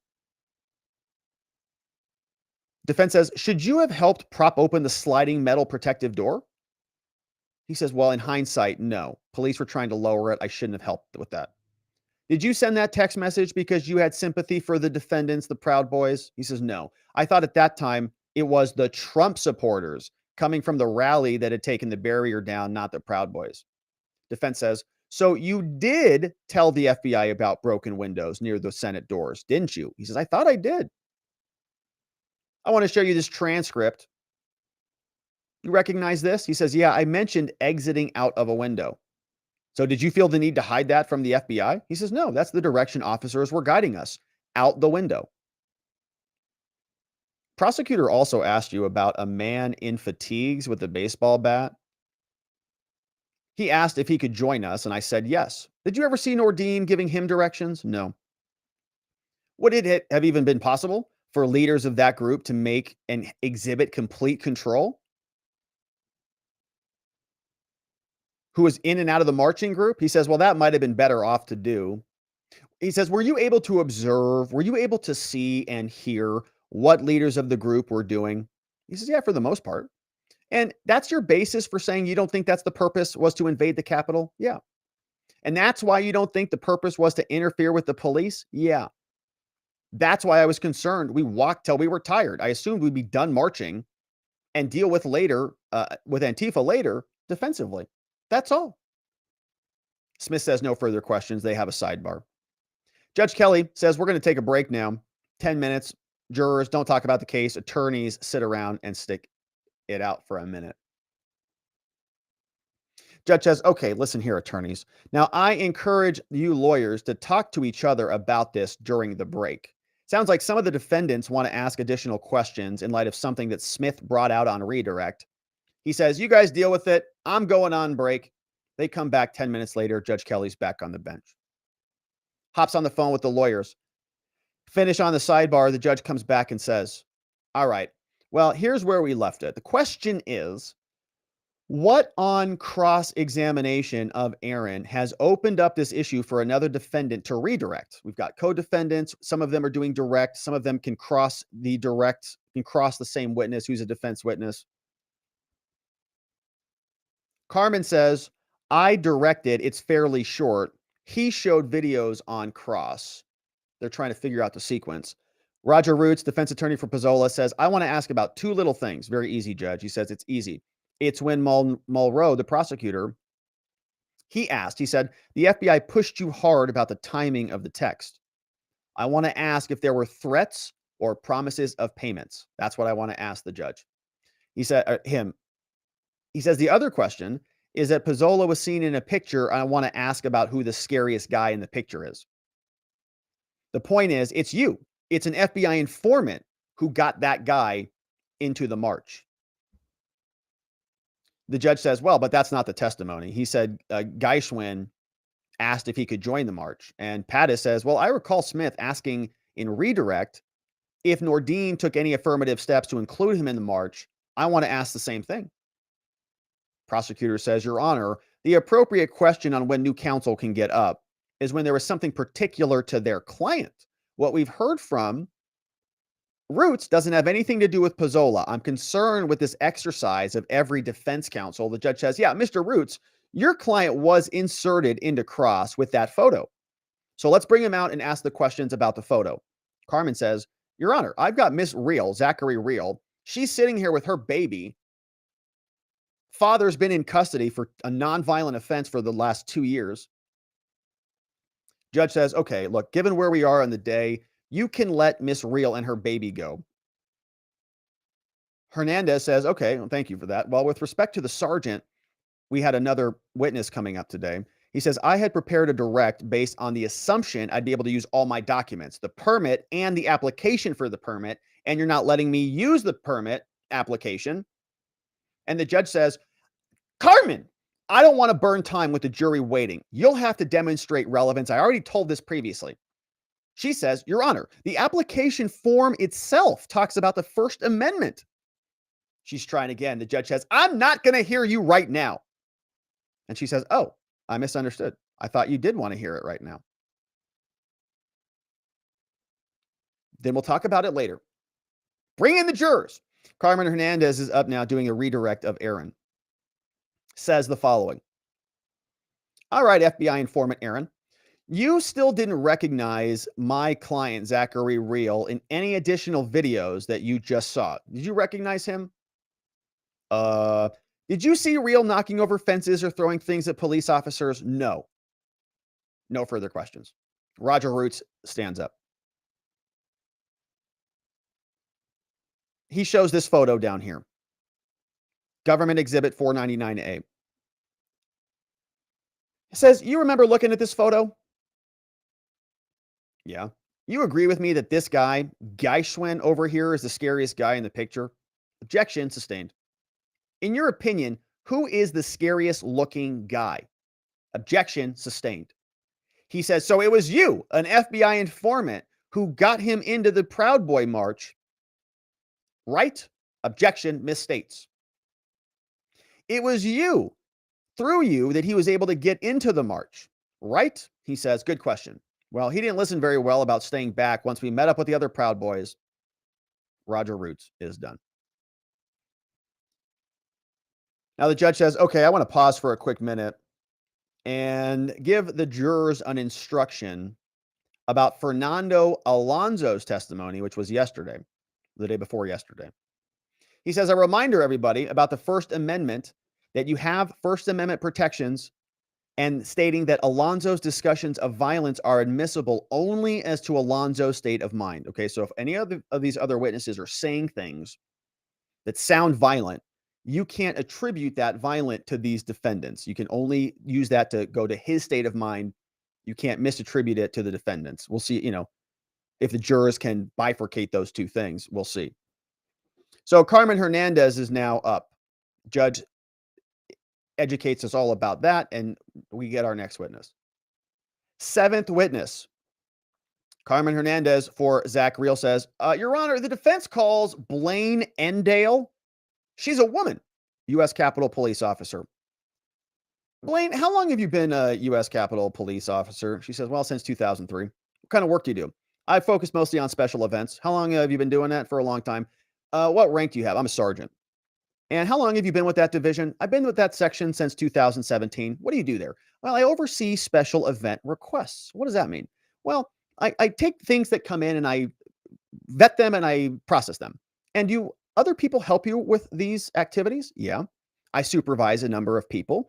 And you guys process a bunch of applications, right? Yeah. Special events. Yeah. What kind of special events? Well, they are things like First Amendment activities, VIP notifications, events on the ground, congressional events, and other things. Like, for example, if a member of the public or if a congressman wants to hold a rally, they come through my office. That's great. Is there a process for this? Yeah. How do you do it? Well, we have a form. That's very easy. Go to the website, download the form. It's available online. I want to show you an exhibit of this. You recognize this? Yeah, it's the application form. Oh, that's great. It's blank form up on the screen. So you can submit that online? Yeah, by email or just walk in. And who handles that when it comes in your office? Me. I'm the person. I process it. I would receive the application. Prosecutor jumps in here. Objection, relevance. And again, if they're planning an insurrection, I want to see the form to see if they're applying to steal the Capitol building and the US Constitution like Nicolas Cage tried to do. I think he accomplished it, actually. They say, I'll check to see what the request is. She says, I get the email. I'll log in. I'll assign it to a coordinator. The judge overrules Nadia that we're allowed to talk about this. Assigns it to a coordinator and assign to coordinate with the organizer. What kind of things do you consider when they're making this application? Well, we might discuss how many people they're planning to have and other info on the form. We're asking about the scope of the event, whether it falls within our regulations and all of that stuff. If it's not within our regulations, we'll relay that back. Form includes where on the Capitol grounds they want to hold it. There are a number of different areas. They say, well, tell me about the different areas. How many of them are there? She says, a lot of them. In fact, there's 9 or 10 areas that are available to be permitted. They get requests quite often. It really is a lot of work. Everybody wants to plan insurrections, I guess. She says, that's interesting. So there are a lot of Americans who want to come to the Capitol to have demonstrations. You're kidding. She says, yeah, a lot. What happens after it comes in? She says, well, a coordinator completes the file. Once it's completed, it gets sent over to me to review. I review it and make a decision. If anything else is not answered, I tell the coordinator, go back to the organizer and get the info. The info is requested. And do they tell you what it's going to be? Like whether it's a rally or a vigil? Yeah. Like whether it's a march? Yeah. Whether they're going to have photography, things like that? Yeah. Road races, stuff like that. She says, yeah, there's foot races. We have all sorts of events. Musical presentations. Yeah. There's a section on the form for other. What is that? She says, well, if they click that, we're going to determine whether it falls within our guidelines. Great. Now, on page 2 of this 11-page form, says Carmen, it asked if you have handheld signs, banners, or a podium. You see those? Yeah. Does the Capitol provide podiums? She says no. Organizers are required to bring their own staff and stuff. Do you guys distribute literature? Set the stage? Is there a press riser here? Yes. Lighting equipment, table, chairs. We can do all this stuff, right? You're allowed to do all of these things. You can set a stage. You can have a press riser, checking the boxes. We want this. We want this. We want this. Is this a regular thing that happens at the Capitol? She says, yeah, happens all the time. Once a file is completed and it's within the regulations, it's then moved up through the process. The file has all sorts of notes in there. It includes a 303, a 1563, and other notes. Does it also include an attention memorandum? Something like that? Prosecutor, objection, relevance. Where's this going, Your Honor? Overruled. So a file gets generated for each application. Yeah. And the file includes various documents that are deemed necessary to this process. Yeah. And does that file go up to a police authority? What happens next? She says, well, it moves on to what we call the IICD. It's an interagency. I don't recall exactly what it stands for, but then it ultimately goes to the chief of police, doesn't it? Yeah. Do they do background checks and security checks? I don't know. I assume they do. Now, I want to move over to January 6th. Are you familiar with the permits that they were issuing on January 6th? Yes. Do you recall how many were granted for January 5th? No, I don't recall. How about on January 6th? Do you know? Yeah, there were 6. Now, the first request that came in, who submitted this one? Brian Lewis. She says, yeah, he wanted a permit 8:30 to 5 p.m. in the grassy area, 9. Apparently, they're going to have 50 people. They want handheld signs. They want placards. They got one bullhorn. They want no marshals. They're not requesting any electrical power. Easy. Here's a second permit. Jesus Lives. Tuesday, January 5th. They want grassy area 1. Wednesday, J6, they want area 15. They want banner stage, podium, solar generator, solar panels, and sound. Shout out to the Jesus Lives teched up crowd. Another permit, One Nation Under God. Andy Biggs, shout out to Arizona, is going to be there. They're going through this. Prosecutor objects. Defense continues. Now, the permit itself does not provide any explanation of what the purpose of the group is, does it? Right. But sometimes these files also include a special attention memo. Do you know that? She says, I don't know. I don't speak human. Special attention memorandum. What the heck is that? Can you tell me the form number? She says, yeah, it's 3P-303. She's like, oh yeah, that form. Now I know. I'm familiar with it. She reports. He does it have any info about what the demonstration is about? Yeah, it does. Shows the witness the form. Now, do you remember what Form 303 said about the purpose of this event? The Proud Boys event? Prosecutor, objection, relevance, hearsay. Really wants to keep this out for some reason. Now, do you recall whether this permit related to election fraud? I don't recall. If I show you the 303, would it refresh your recollection? And she says, yes, it does. It says demonstration for the election in various states. Move into evidence. Objection, sustained. Doesn't come in as evidence. Are you familiar with another form? Objection, sustained. Judge keeping this stuff out. Now, a fourth permit for January 6th. What area is this? It says this is the area 7. It's not on a map. And like other permits, people can bring props and equipment, right? Yeah.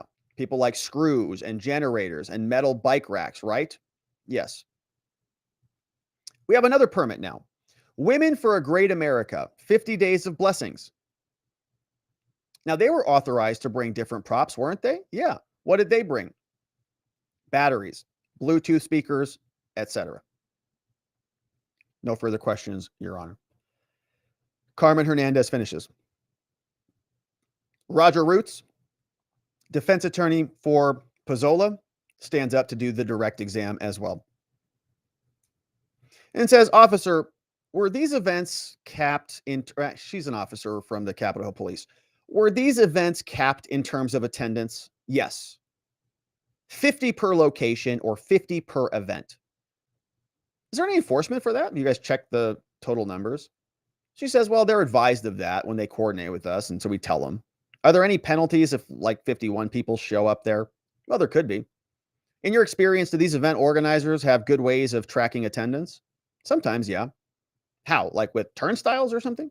She says, no, if they know their invitations, that's how they determine. That's what they relay to us. Now, these events around DC, they're not cordoned off from the public, were they? No. So the public could wander in, right? Yeah. And as far as the attendees on J6, the people who attended the Trump speech, would they be likely to be interested in attending more than one of these events? Objection, sustained. If you attend one permitted event and want to move to another, objection, sustained. Have you ever seen another date with so many permitted events around the Capitol as January 6th? I don't recall. Do they typically walk from one demonstration to another? I don't know. If someone attends one and moves to another, they'd probably cut through the grassy areas. It's possible. People attending these events, at least one was an anti-Trump event, wasn't it? I don't recall. Were people walking through the Capitol to move from one event to another? Through the building? Objection, speculation, sustained. Roots is done. Now we get a cross-examination from prosecutor Nadia Moore. She takes the podium and says, all right, officer, I want to show you a map of these authorized demonstration areas around the Capitol. These are different colors, right? Yeah. And the red means that you can't go in this area. No demos are permitted. Is that true? Yeah. And this red area, it covers the Capitol building, doesn't it? Yeah, definitely. And yellow means this cannot be impeded at any time, right? And on January 6th, not all demo areas were available, right? For instance, Area 1 was not available on January 6th. Right. Yeah, it was a restricted zone. So the only places where they were permitted demonstrations on J6 were outside these restricted zones, right? Yeah. And this permit indicates a number of participants limited to 50, right? Yeah. And the volume of any sound has to be kept at a minimum and directed away from congressional buildings, right? Yeah. No weapons are allowed, right? And those restrictions apply to all permits, right? Yeah. Now, I want to circle for you this pedestrian pathway from the Peace Monument over to the Capitol. Are demonstrators allowed to demonstrate on the sidewalk? She says, yeah, they can when there are no restrictions and if it's not impeding anything. But there were no permits for that on J6, right? Correct. And Area 1 was completely closed on J6, wasn't it? Correct. And yellow means can't be impeded at any time at all, right? Yes. Moore says, I want to show you a video of rioters swarming the walkway. We've got videos of Nordine and Biggs saying, oh my gosh, this is history. Woo hoo hoo. Hernandez, objection, Your Honor. Scope, move to strike. Sidebar. Prosecutor says, did this appear to depict a march? Says, yeah. There were no permits for marches on J6, were there? Correct. Does this look like it was more than 50 people? Yeah. And there's no permits for more than 50 people, are there? Correct. They're playing more video. And she asks this officer, the permitting officer, is there a walkway here? Yeah, it's Pennsylvania. Is this being impeded? Yeah. And that's not permitted, is it? Correct.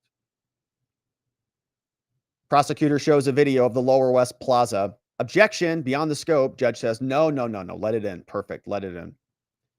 Government says, thank you, Your Honor. I'll continue with this. Play some more. Showing Nordine in the front. Says, there's more than 50 people here in this video too, right? Yeah.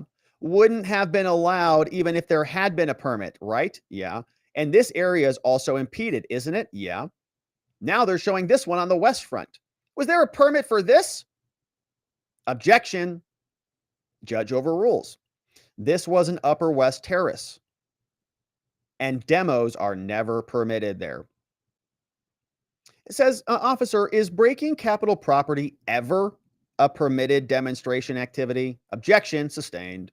Were Proud Boy organizers for any of the permits? No. Was Zach real? No. Was Tario? No. Was Biggs, Nordine, Pizzola? No, no, no. And the prosecutor was done. No further questions. We get some redirect here today. Carmen Hernandez is back up. She says, ma'am, is it possible for somebody to attend a demonstration even if they're not an organizer? She probably says yes.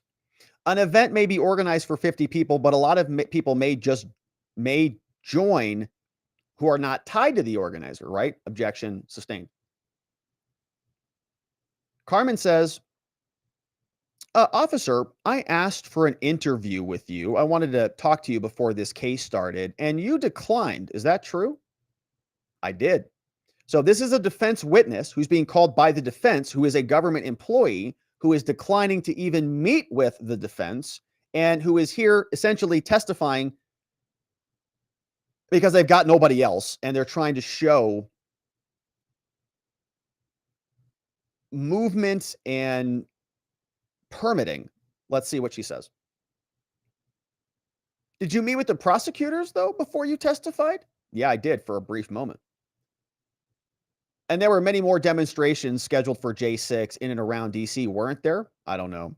Were you aware the president was having a huge demonstration on the ellipse? Yeah. And you were aware there were hundreds of thousands? Well, I don't know the numbers, but I do know they were large. And when there are large demonstrations, people tend to go to monuments and famous buildings. Is that true? Objection sustained.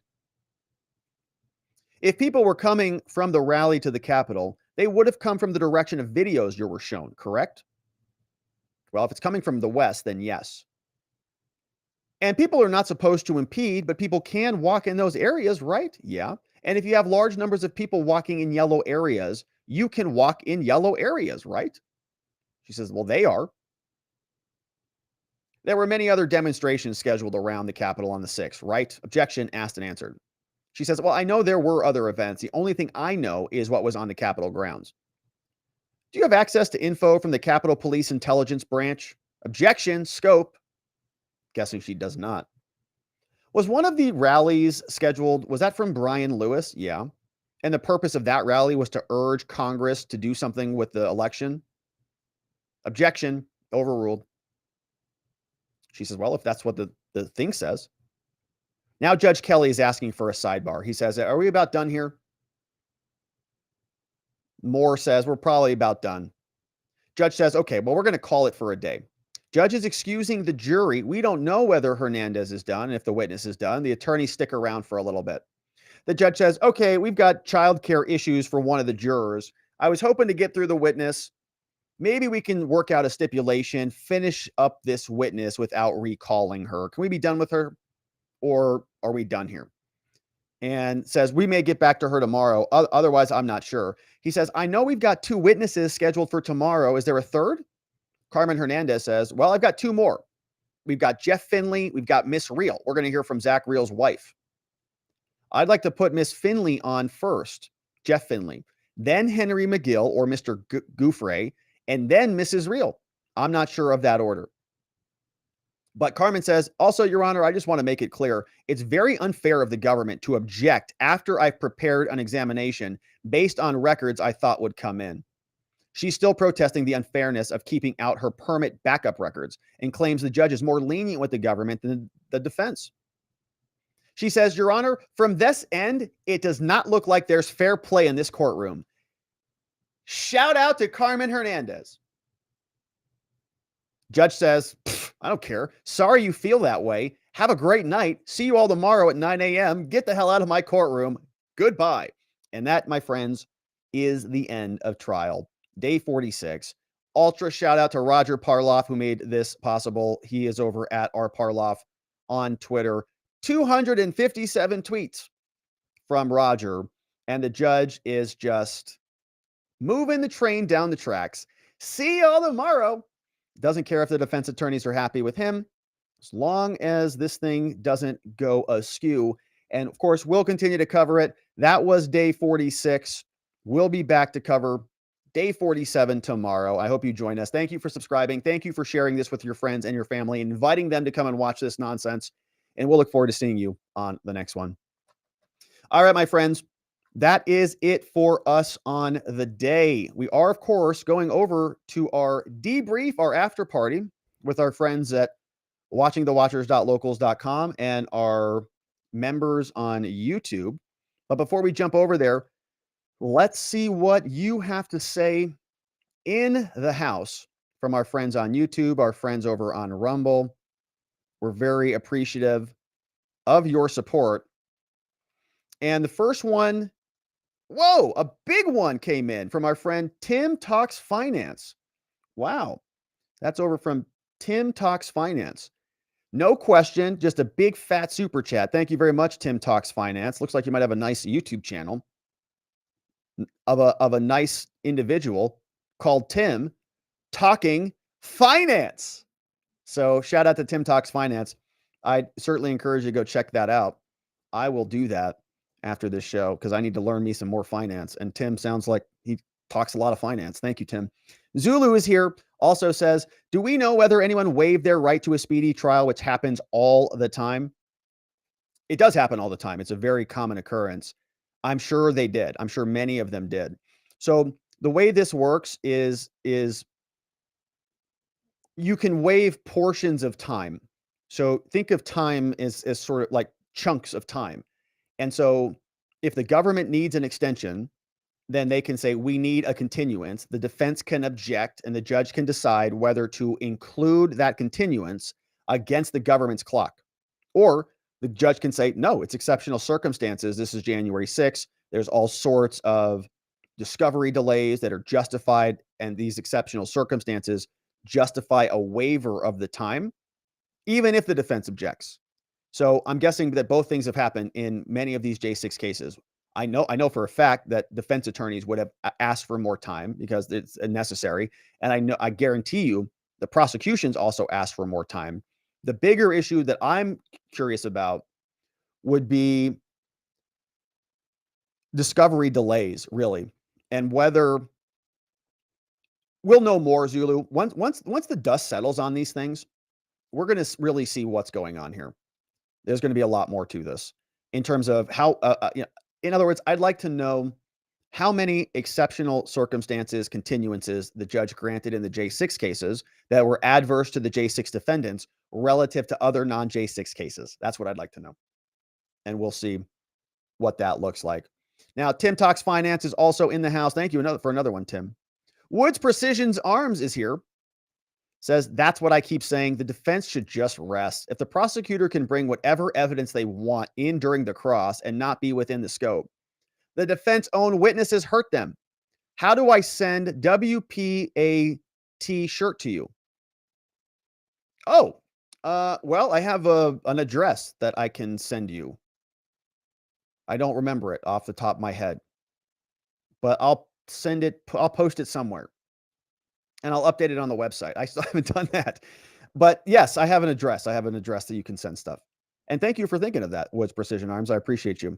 Hey, here's another one. Tim Talks Finance says, Rob, can you break down S686? That's the Restrict Act.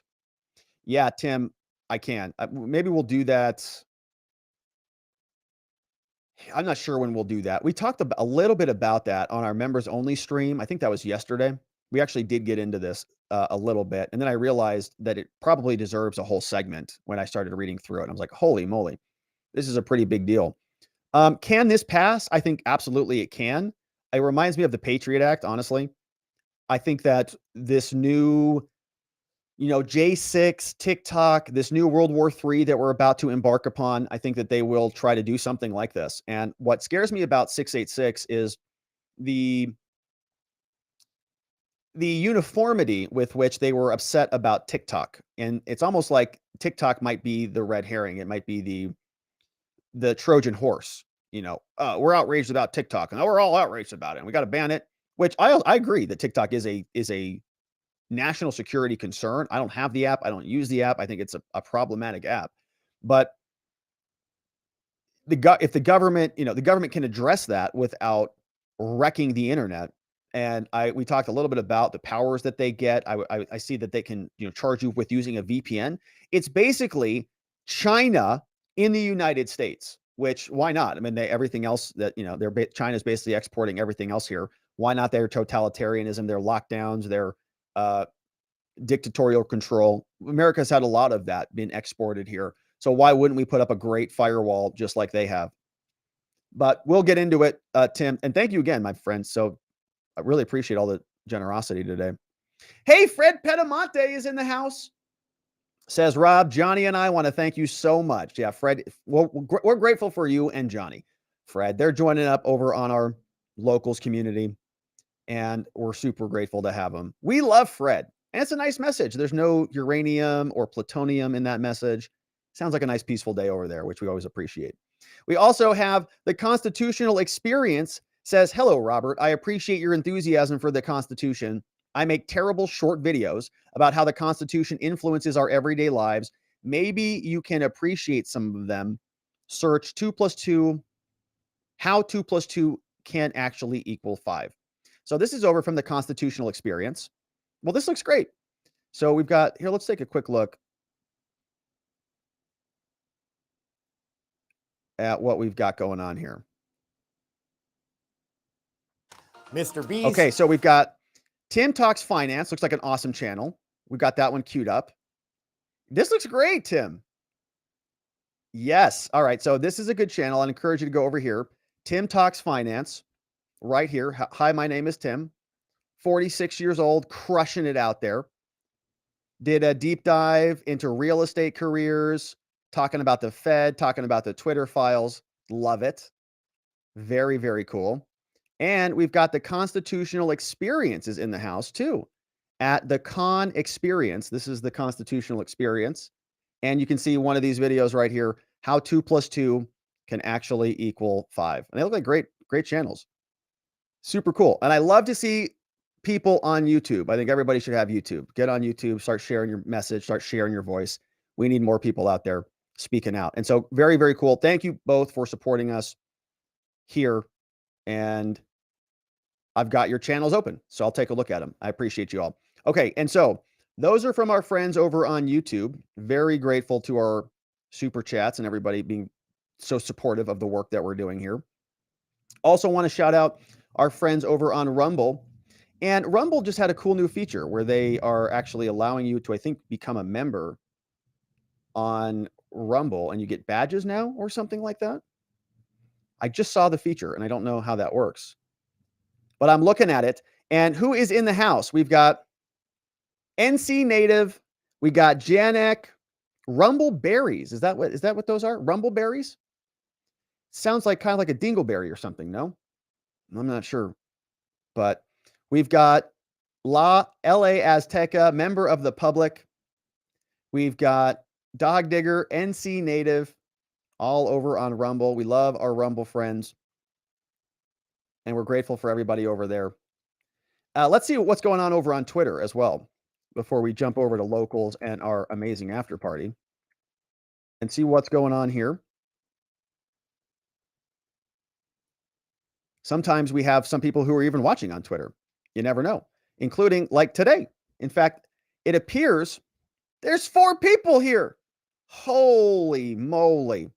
Absolutely out of control. And we have a couple memes from our meme smith. Paul Mino in the house says, remember kids, freedom comes at a price, from Homelander. Good to see you, Paul. Another one talking about pick being related. Looks like a bunch of kangaroos bouncing around a kangaroo court. I see Salt Farmers in the house. Says, I appreciate all you do. Says, hello there. Hello there to you. We've got Salt Farmer. Good to see you, Salt Farmer.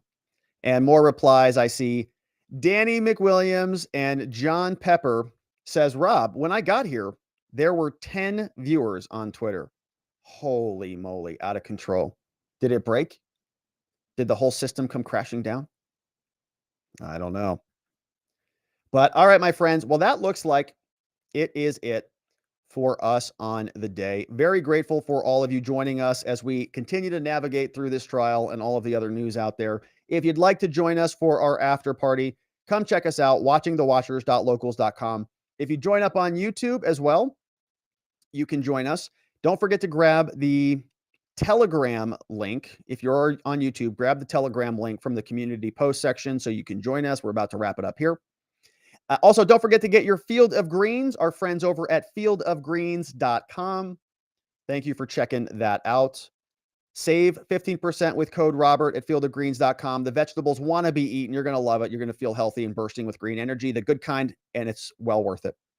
Also, want to shout out my former law firm. I'm no longer there, but they're still helping good people charged with crimes, helping them find safety, clarity, and hope. And they're doing good work at 480-787-0394, online, rrlawaz.com. Anybody's in trouble with the law, they can help. And I want to thank our mods and meme smiths, our friends Vienticus Prime, K-Bean, Just Cause, Playin' Hooky, Ronnie Cole, Zulu, Geomancy Games, Zach Nichols, and John Allen. Also, our friends Paul Mino, Sleepy Dog Lee, on Twitter, and Geegum Geegum, our meme smiths extraordinaire. That, my friends, is it for us on the day. We're going over to our after party. Members will also be back here tomorrow morning for our morning stream. But if I don't see you either at one of those places, we will be back here tomorrow night to do this all again. We'll have Proud Boys Trial Day 47, and it should be another doozy. And we'll look forward to seeing you right back here so that together with your help, we can shine that big, beautiful spotlight of accountability and transparency down upon our system with the hope of finding justice. Have a beautiful evening, my friends. Sleep very well. See you right back here tomorrow. Bye-bye.